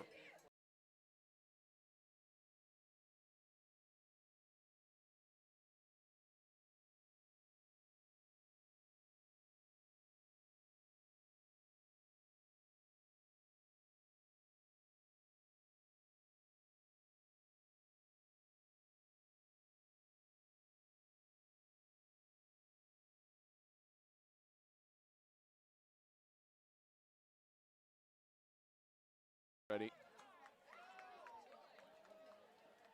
Resume back after the timeout. A scramble and a sack. The Freedom Cowboys, including Malachi Sully, not allow for any pass to get off.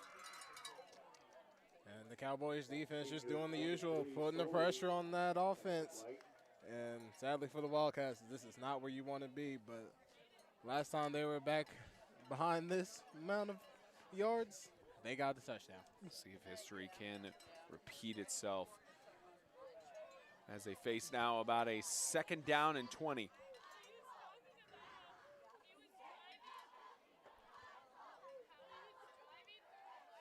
More about a 2nd down and 17, and they'll just opt to run it on this play as it goes up for a loss of several yards. Now a 3rd down and 20. As the passing game has only worked a handful of times here for the Wildcats. And now your hands are tied. You might want to pull something out the Cowboys trickery book and maybe do some trick plays to them, see if you're able to get them off their feet. Game pretty much wrapped up in Mount Juliet. The Lighthouse Homeschool Warriors lead 47-13 over the Tennessee Heat. That game wrapping up likely in the mercy rule at that point, or close to it. But at least here, not even close to having a running clock, as the Wildcats, clock is running at least with 9 minutes left, but they have to pass it off here as Fast looks to air it out, and almost intercepted there by Lorio. And now a 4th down situation, which you know they'll go for it here. I think Johnson was trying to make his player of the game even more as he was trying to go for that interception, but he tripped up first and then tripped up his teammate as well. Happens a lot for the secondary on defense. Everybody gets a little greedy when that ball's in the air. Wildcats are showing punt formation, but they've done that before. Now 4th down and maybe 25.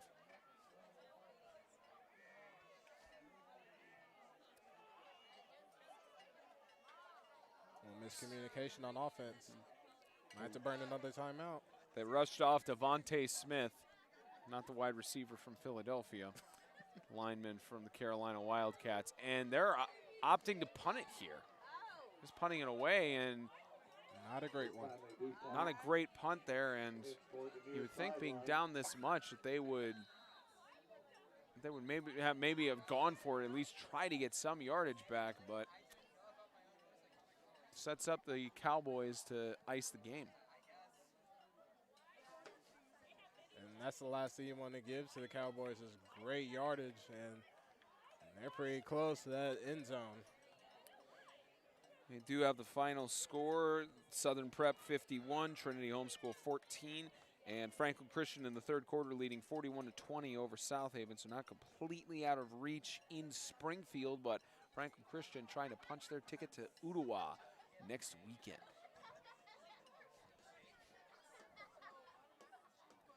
Again, Grace Baptist has been able to take a week of rest. They're probably could either be watching our game or they're watching that they're probably watching that FCA South Haven game, maybe having us on a split screen. And looks like we had a penalty. Looked like a personal foul, so I didn't catch the announcement there. And roughing the kicker, so the great break for the Wildcats. Coach Collins not happy with the call, but the Wildcats get a lucky break as they'll go back on offense, and fast scrambling. He loses the football, and the Cowboys recover it. So either way, they got the ball back right where they were going to be anyways.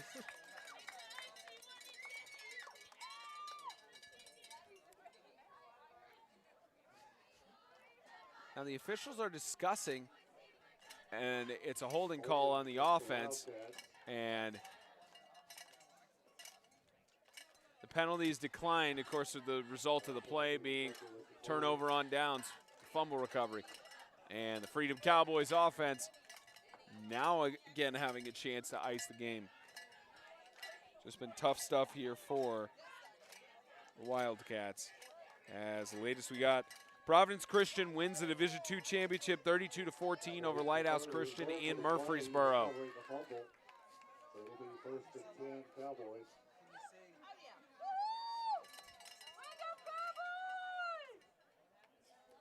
Providence Christian now Division II champions. Not state, Division II. I was actually about to ask you, state champions? No. No.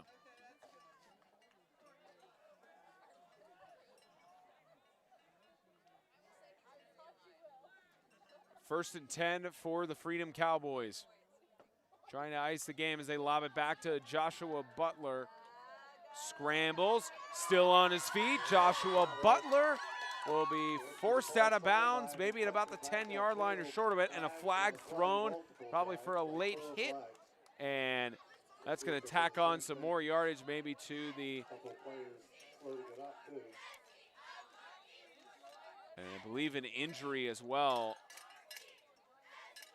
No injuries there. Looked like maybe a player shaken up, and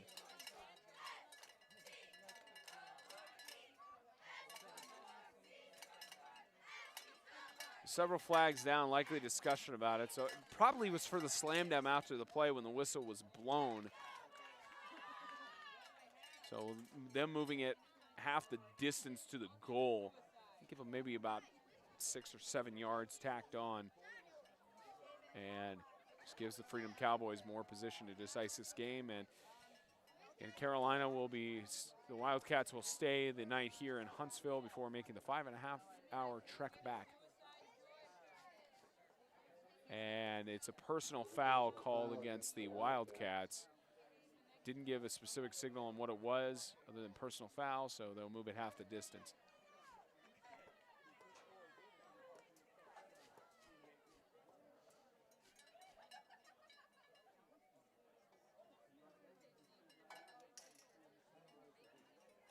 As you see, the fog is settling in here in Huntsville. It's getting to that season where it's cold enough to have that fog come around the way. And it adds on a little spooky feel. Or as our producer Audrey just said, spooky season. As right now here in Huntsville, 55 degrees and clear skies. You can't see if it's really clear or not when you look up, but clear skies here in Huntsville, Alabama. You know, we were when we drove in, we were talking with the coaches pregame. The view of the park is incredible, with the mountainside around one side and the trees you see on the other. It's a great setup here as Joshua Butler is going to head it to the end zone untouched, and that will essentially ice the game for the Freedom Cowboys. What a game Joshua Butler has had. Yep, just able to run, gain as many yards as he can. The defense has stopped him a few times, but they haven't done enough to stop him so far.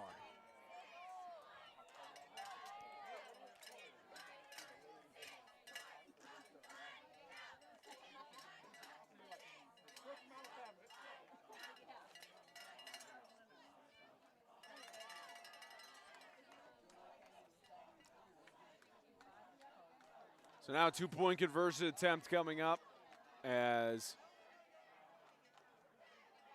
it's just a game of just running out the clock as they'll give it to Butler again, who gets tripped up behind the line of scrimmage. No good. Make that 44-22 with 8:12 left to go in the fourth quarter as the Freedom Cowboys try to wrap things up here in Huntsville.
Even with a dominant lead for the Freedom Cowboys, the fan base riling up.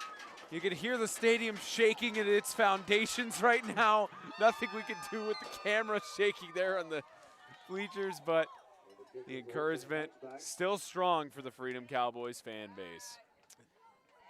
It gives them that actual game feel to it now. And of course, with this being the last game for the 2021 season, that'll be at Freedom. Of course, the Independence Bowl rotates between Huntsville and Mount Juliet. It's going up to Mount Juliet next week. Then it'll be back here in Huntsville for 2022. And they'll be able to close out their regular season at home. Or you could consider a post game as well, because they do give out a trophy for the Independence Bowl, or trophy that they give in between each of the teams. And who knows, we might be at the Independence Bowl next week, which that would be an interesting matchup to witness, especially for it being the first time. They started it back in 2019 with the Heat opting to leave the then MTAC. As now a 1st and 10 on the 20-yard line. Carolina will try to take it up the middle. Gain of about 3 or 4 yards. Tackle by number 11, O'Neal. Gain about 6 yards on the play. It'll be second long 4. 2nd and 5.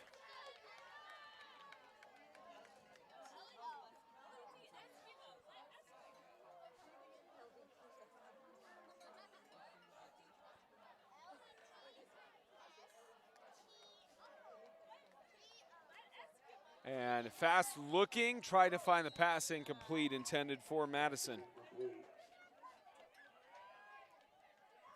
I'm sure Coach is looking deep in this playbook, doing whatever he can to get this game back to getting it close. And hopefully the defense can keep the Cowboys from scoring, and they can try to get back into this game. It's still good little time left with 7:28 left. About 7 minutes, 7 and change. Again, with this Freedom defense, they need a miracle to try and make a 22-point deficit back. Absolutely. Defense has been solid all game. Just a few slip-ups, and that's all it has been for the Wildcats. And now we'll see the Cowboys stop them here in this game. Including your player of the game. And Oliver Johnson, the ball loose again, and Joshua Butler comes up with it. Are you sure you stick with Oliver Johnson on the player of the game? I'm still sticking with my gut with Johnson. I can already see James on the field cam. He's going to his phone. You know what they say, when you do tests, just go with your gut. I'm sticking with my gut. Oh. Well, Freedom Cowboys got that turnover on downs. All they have to do is just run out the clock here. They don't even need to go for another score, but knowing how Coach Collins and company are, they'll get the backups in and rotate them, and even the backups will still perform just as well. Absolutely, but for now, just run up that score. Coach Collins in his 16th season, he's going to get win number 89 tonight. And Taft Hendricks in his second season will take his 5th loss as Butler, gain of about 7 yards. Make that 8 as you see the fog settling in here at McGuckin Park.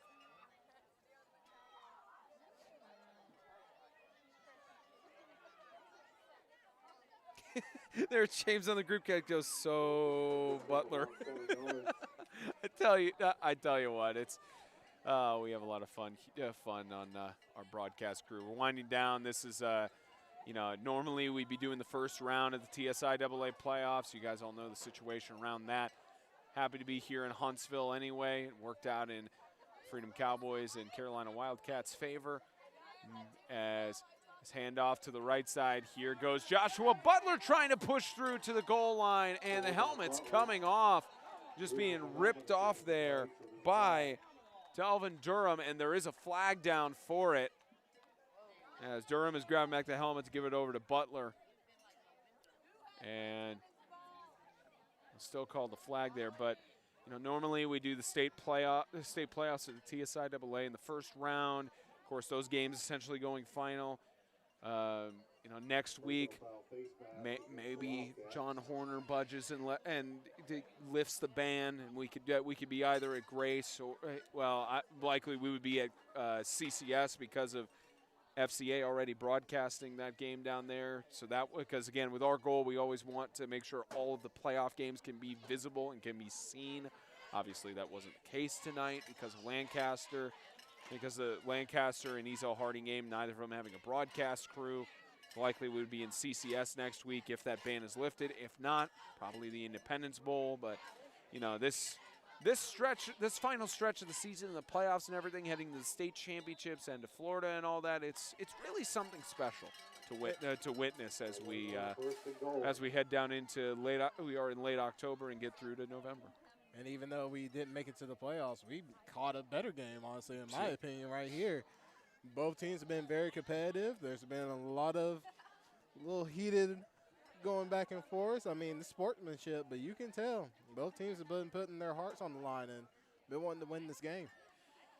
And now it's a 1st and goal. Freedom trying to get another touchdown on the board. The game's already out of reach with 6 minutes left and a flag down for a delay of game, I believe, as they'll move it back 5 yards.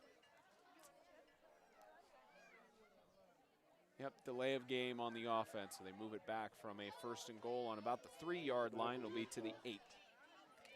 As about 5:53 left to go in regulation. Stay tuned for the Fairlife Core Power Protein post-game show. We'll interview, if the score holds, we'll interview Coach Kyle Collins.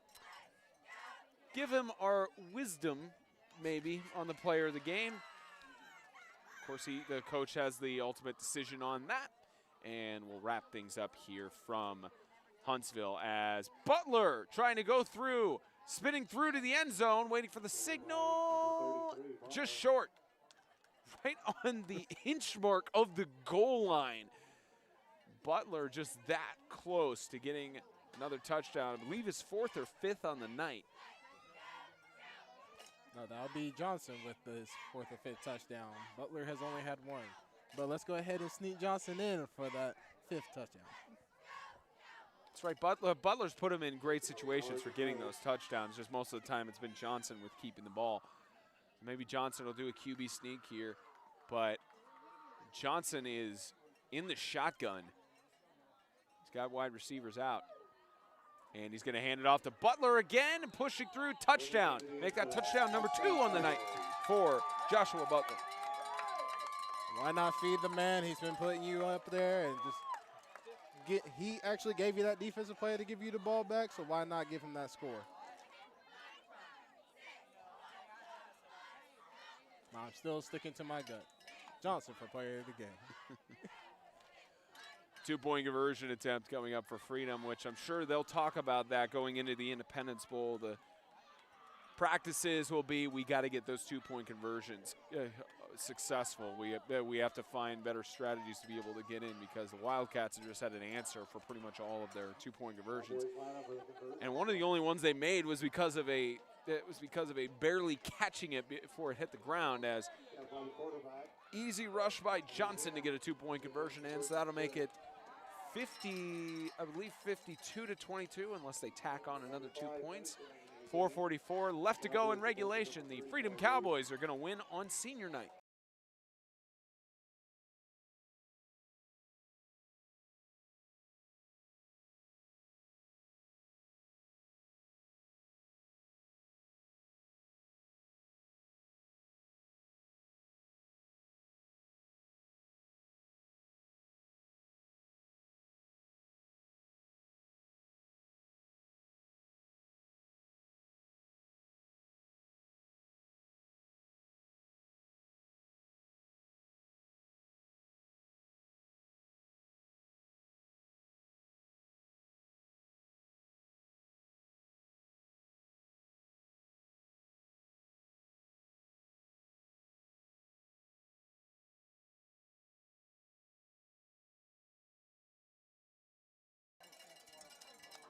Lancaster Christian has won in the first round yet again. 44-14, they beat the Ezel Harding Christian School Eagles, and they're headed on to Christian Community in the semi for now the 4th year straight that the Knights and the Colts have collided in the playoffs. Last year being in the first round, as this gets booted deep, and another touchback. 4:44 remaining in regulation as the Wildcats try some other offensive strategies if they can get them, but at least for now it is the Freedom Cowboys game in spectacular fashion, leading by double digits. And they're already celebrating on the sideline, as they should be. Senior night, good plays, good game today. Go ahead and celebrate, boys. Y'all deserve it. And you're punching in your clock to Panama. I'm sure with this win that they will head to Panama City Beach if they already haven't solidified their argument for that. I think the NHSA rankings are in the top 5, top 4. And we'll likely see Coach Kyle Collins and company down in Panama City Beach, which should be fun. As this is going to be carried to the left side by Eminer. He's had a spectacular game himself. And this will be carried as they stop the clock. Tried to get the camera angle there, but the pyramids of the Freedom Cowboys cheerleaders just blocking it. It's good. It's a good problem to have. Cheerleaders need love too. Mm-hmm. Yeah. They work hard as well. It's their senior night as well. Yeah, it's a good problem to have. It's their senior night. They've been traveling with Freedom Cowboys to whichever games they've gone to. Mostly the case, of course, with the homeschool programs we cover, including the Tennessee Heat, Freedom Cowboys, Ezekiel Academy, Evangel, as this goes to the right side. Again, Eminer is trying to cut out all tackles and finally takes about 4 or 5 defenders, wrap up a tackle for a loss of about 5 yards. But it's one of the things with the homeschool programs that the cheerleaders travel with them and go all the distance. So yes, they're not putting in they may not be putting in as much of the physical activity as the football players are in the field, but it's still a grind. It's still absolutely it's absolutely a lot of work with all the routines and everything going involved. It's still exercise and all that, because remember, there have been times where people have asked, is cheerleading a sport? It absolutely is. It absolutely is. And a cheerleader would probably object to what you said about No, it they being might. They physical. might. You're right. As Eminer to the left side, and a flag from the backside on there. But yeah, you know what? I will correct myself. It's around. I forgot about the amount of practices for routines and all of that come into play. So I will actually correct myself. Yeah, cheerleading is just as active physically as football, because you've got to put in the effort for all the season, all of that. All the tumbling, all the lifting. Tumbling, all that, yep. So shout out, of course, not just to the Freedom Cowboys cheerleaders, but to the cheerleaders across all of the teams that we cover, the effort that they put in and week out to get the crowd, not just get the crowd fired up, but to, get the experience heading into their future endeavors. Sometimes they even get the team's experience, feeling high. Yep. Sometimes they are the reason why the teams go better and do better things on the field. As it's been a positive environment here in Huntsville, because everyone is so much into it here in the Freedom Cowboys organization. You can see some of the players are definitely feeling it on the sideline, as they're about to win on senior night, about 3 minutes separated from that. And flags on the play, I believe a false start or an offsides. Excuse me, an encroachment.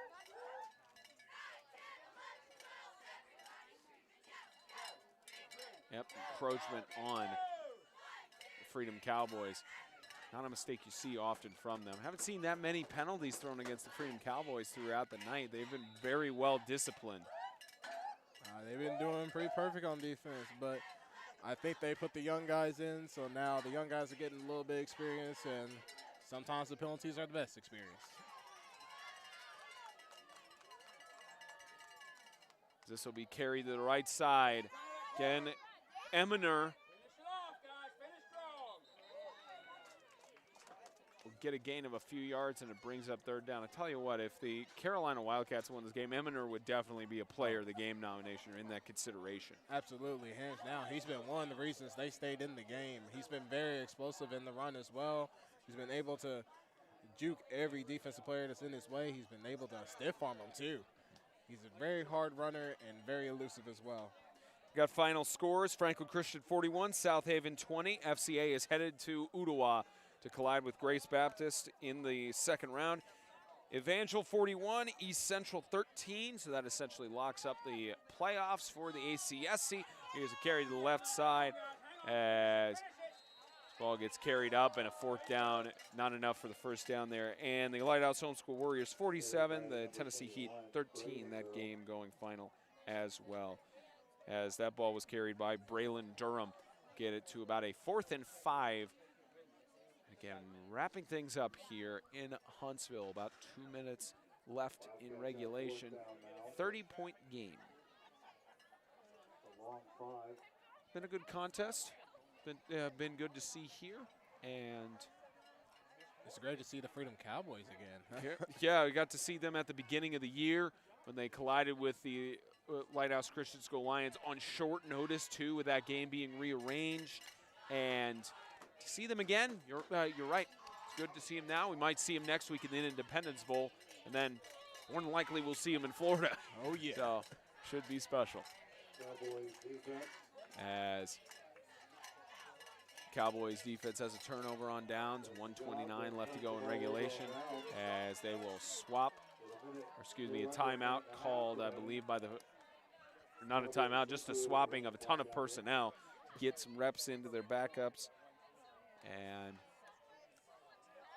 we'll see how it plays out here.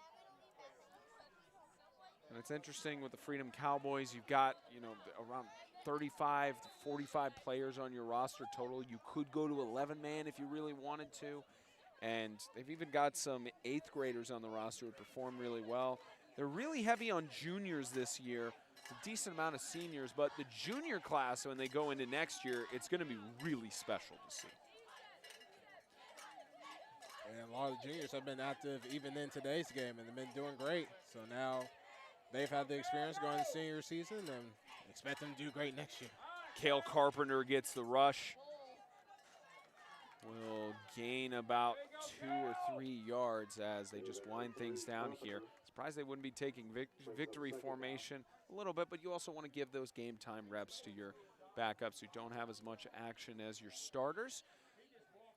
Maybe get 1 or 2 plays left, and then that'll wrap things up here from Huntsville, Alabama. And again, the Wildcats staying the night in Huntsville, make the 5.5-hour drive back to Pickens, South Carolina in the morning. And Coach Hendricks told me that after a game, likes to de-stress and unwind, and does not want to drive through Atlanta really going back. He'd rather sleep on it before that happens, as likely get one more playoff here for the end of the contest. I'm sure he'll have a lot to say to his team. They've been doing a great job. Give them a little credit. Timeout called by Coach Collins, actually, with 27 seconds left. Looks like they're going to talk with their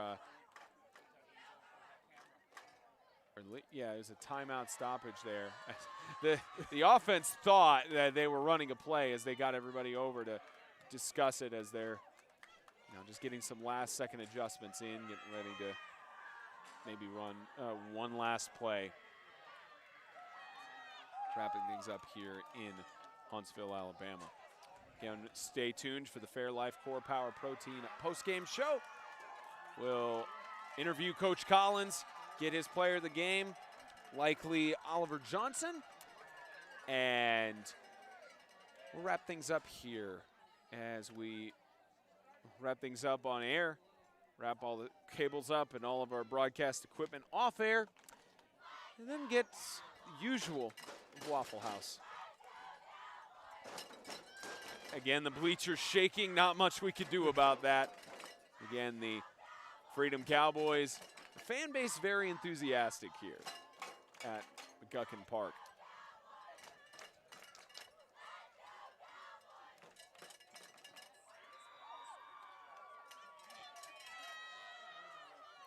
As they take victory formation, even with the timeout there, and that is going to be the final play of senior night. The Freedom Cowboys have, in essence, punched their ticket to Florida if they haven't already, but Coach Kyle Collins gets win number 89 as they win 52-22 over Carolina Wildcats. Stay tuned for the Fairlife Core Power Protein post-game show.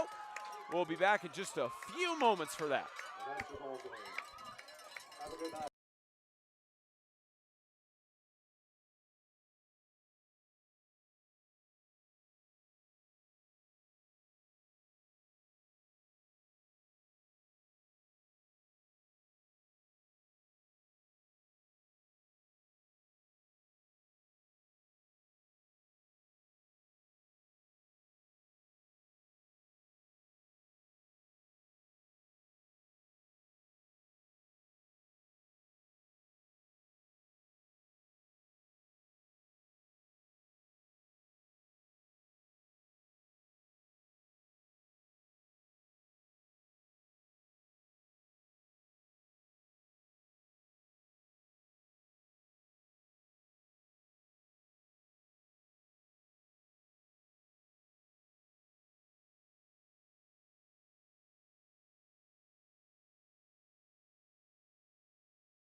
When your workout ends, ours begins. Work hard, recover harder with Core Power. 26 grams of high-quality, complete protein.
Absolutely no, and what a game for us to end up going to in the playoffs with. Even though the scoreboard says otherwise, at the start of the fourth quarter, 26-22. It's a close matchup throughout 3 quarters. Incredible to see. Carolina, tough loss for them, but it's really tough to win in Huntsville. Absolutely, boy. And them Cowboys, they're tough to beat in their house, man. That defense, they don't let up for nothing. And that offense, they're going to run you to death. And that's what they did today. And at least of the other scores around the region, really interesting stuff to see around the Southeast in 8-man football. Well, the semis are finalized. We'll talk about it on Extreme Talk on Sunday, but any final thoughts as we wrap up our equipment and head over to Waffle House? I can't believe I'm actually saying this, but how about them Cowboys? Stephen A. Smith would not be proud of you. Maybe Stephen A. Shannon would, saying, how about the Cowboys? He's not proud of you either. 52-22, your final score here from Huntsville. The Freedom Cowboys get it done as they head into the Independence Bowl next week in Mount Juliet. For Audrey Green running the show upstairs, for Monica Shannon helping us out behind the scenes, James Shannon on the other side of the camera, as well as Brendan Daniel, I'm Spencer Thompson saying so long from Huntsville, 52-22. The Freedom Cowboys get it done over the Carolina Wildcats. Good night, everyone.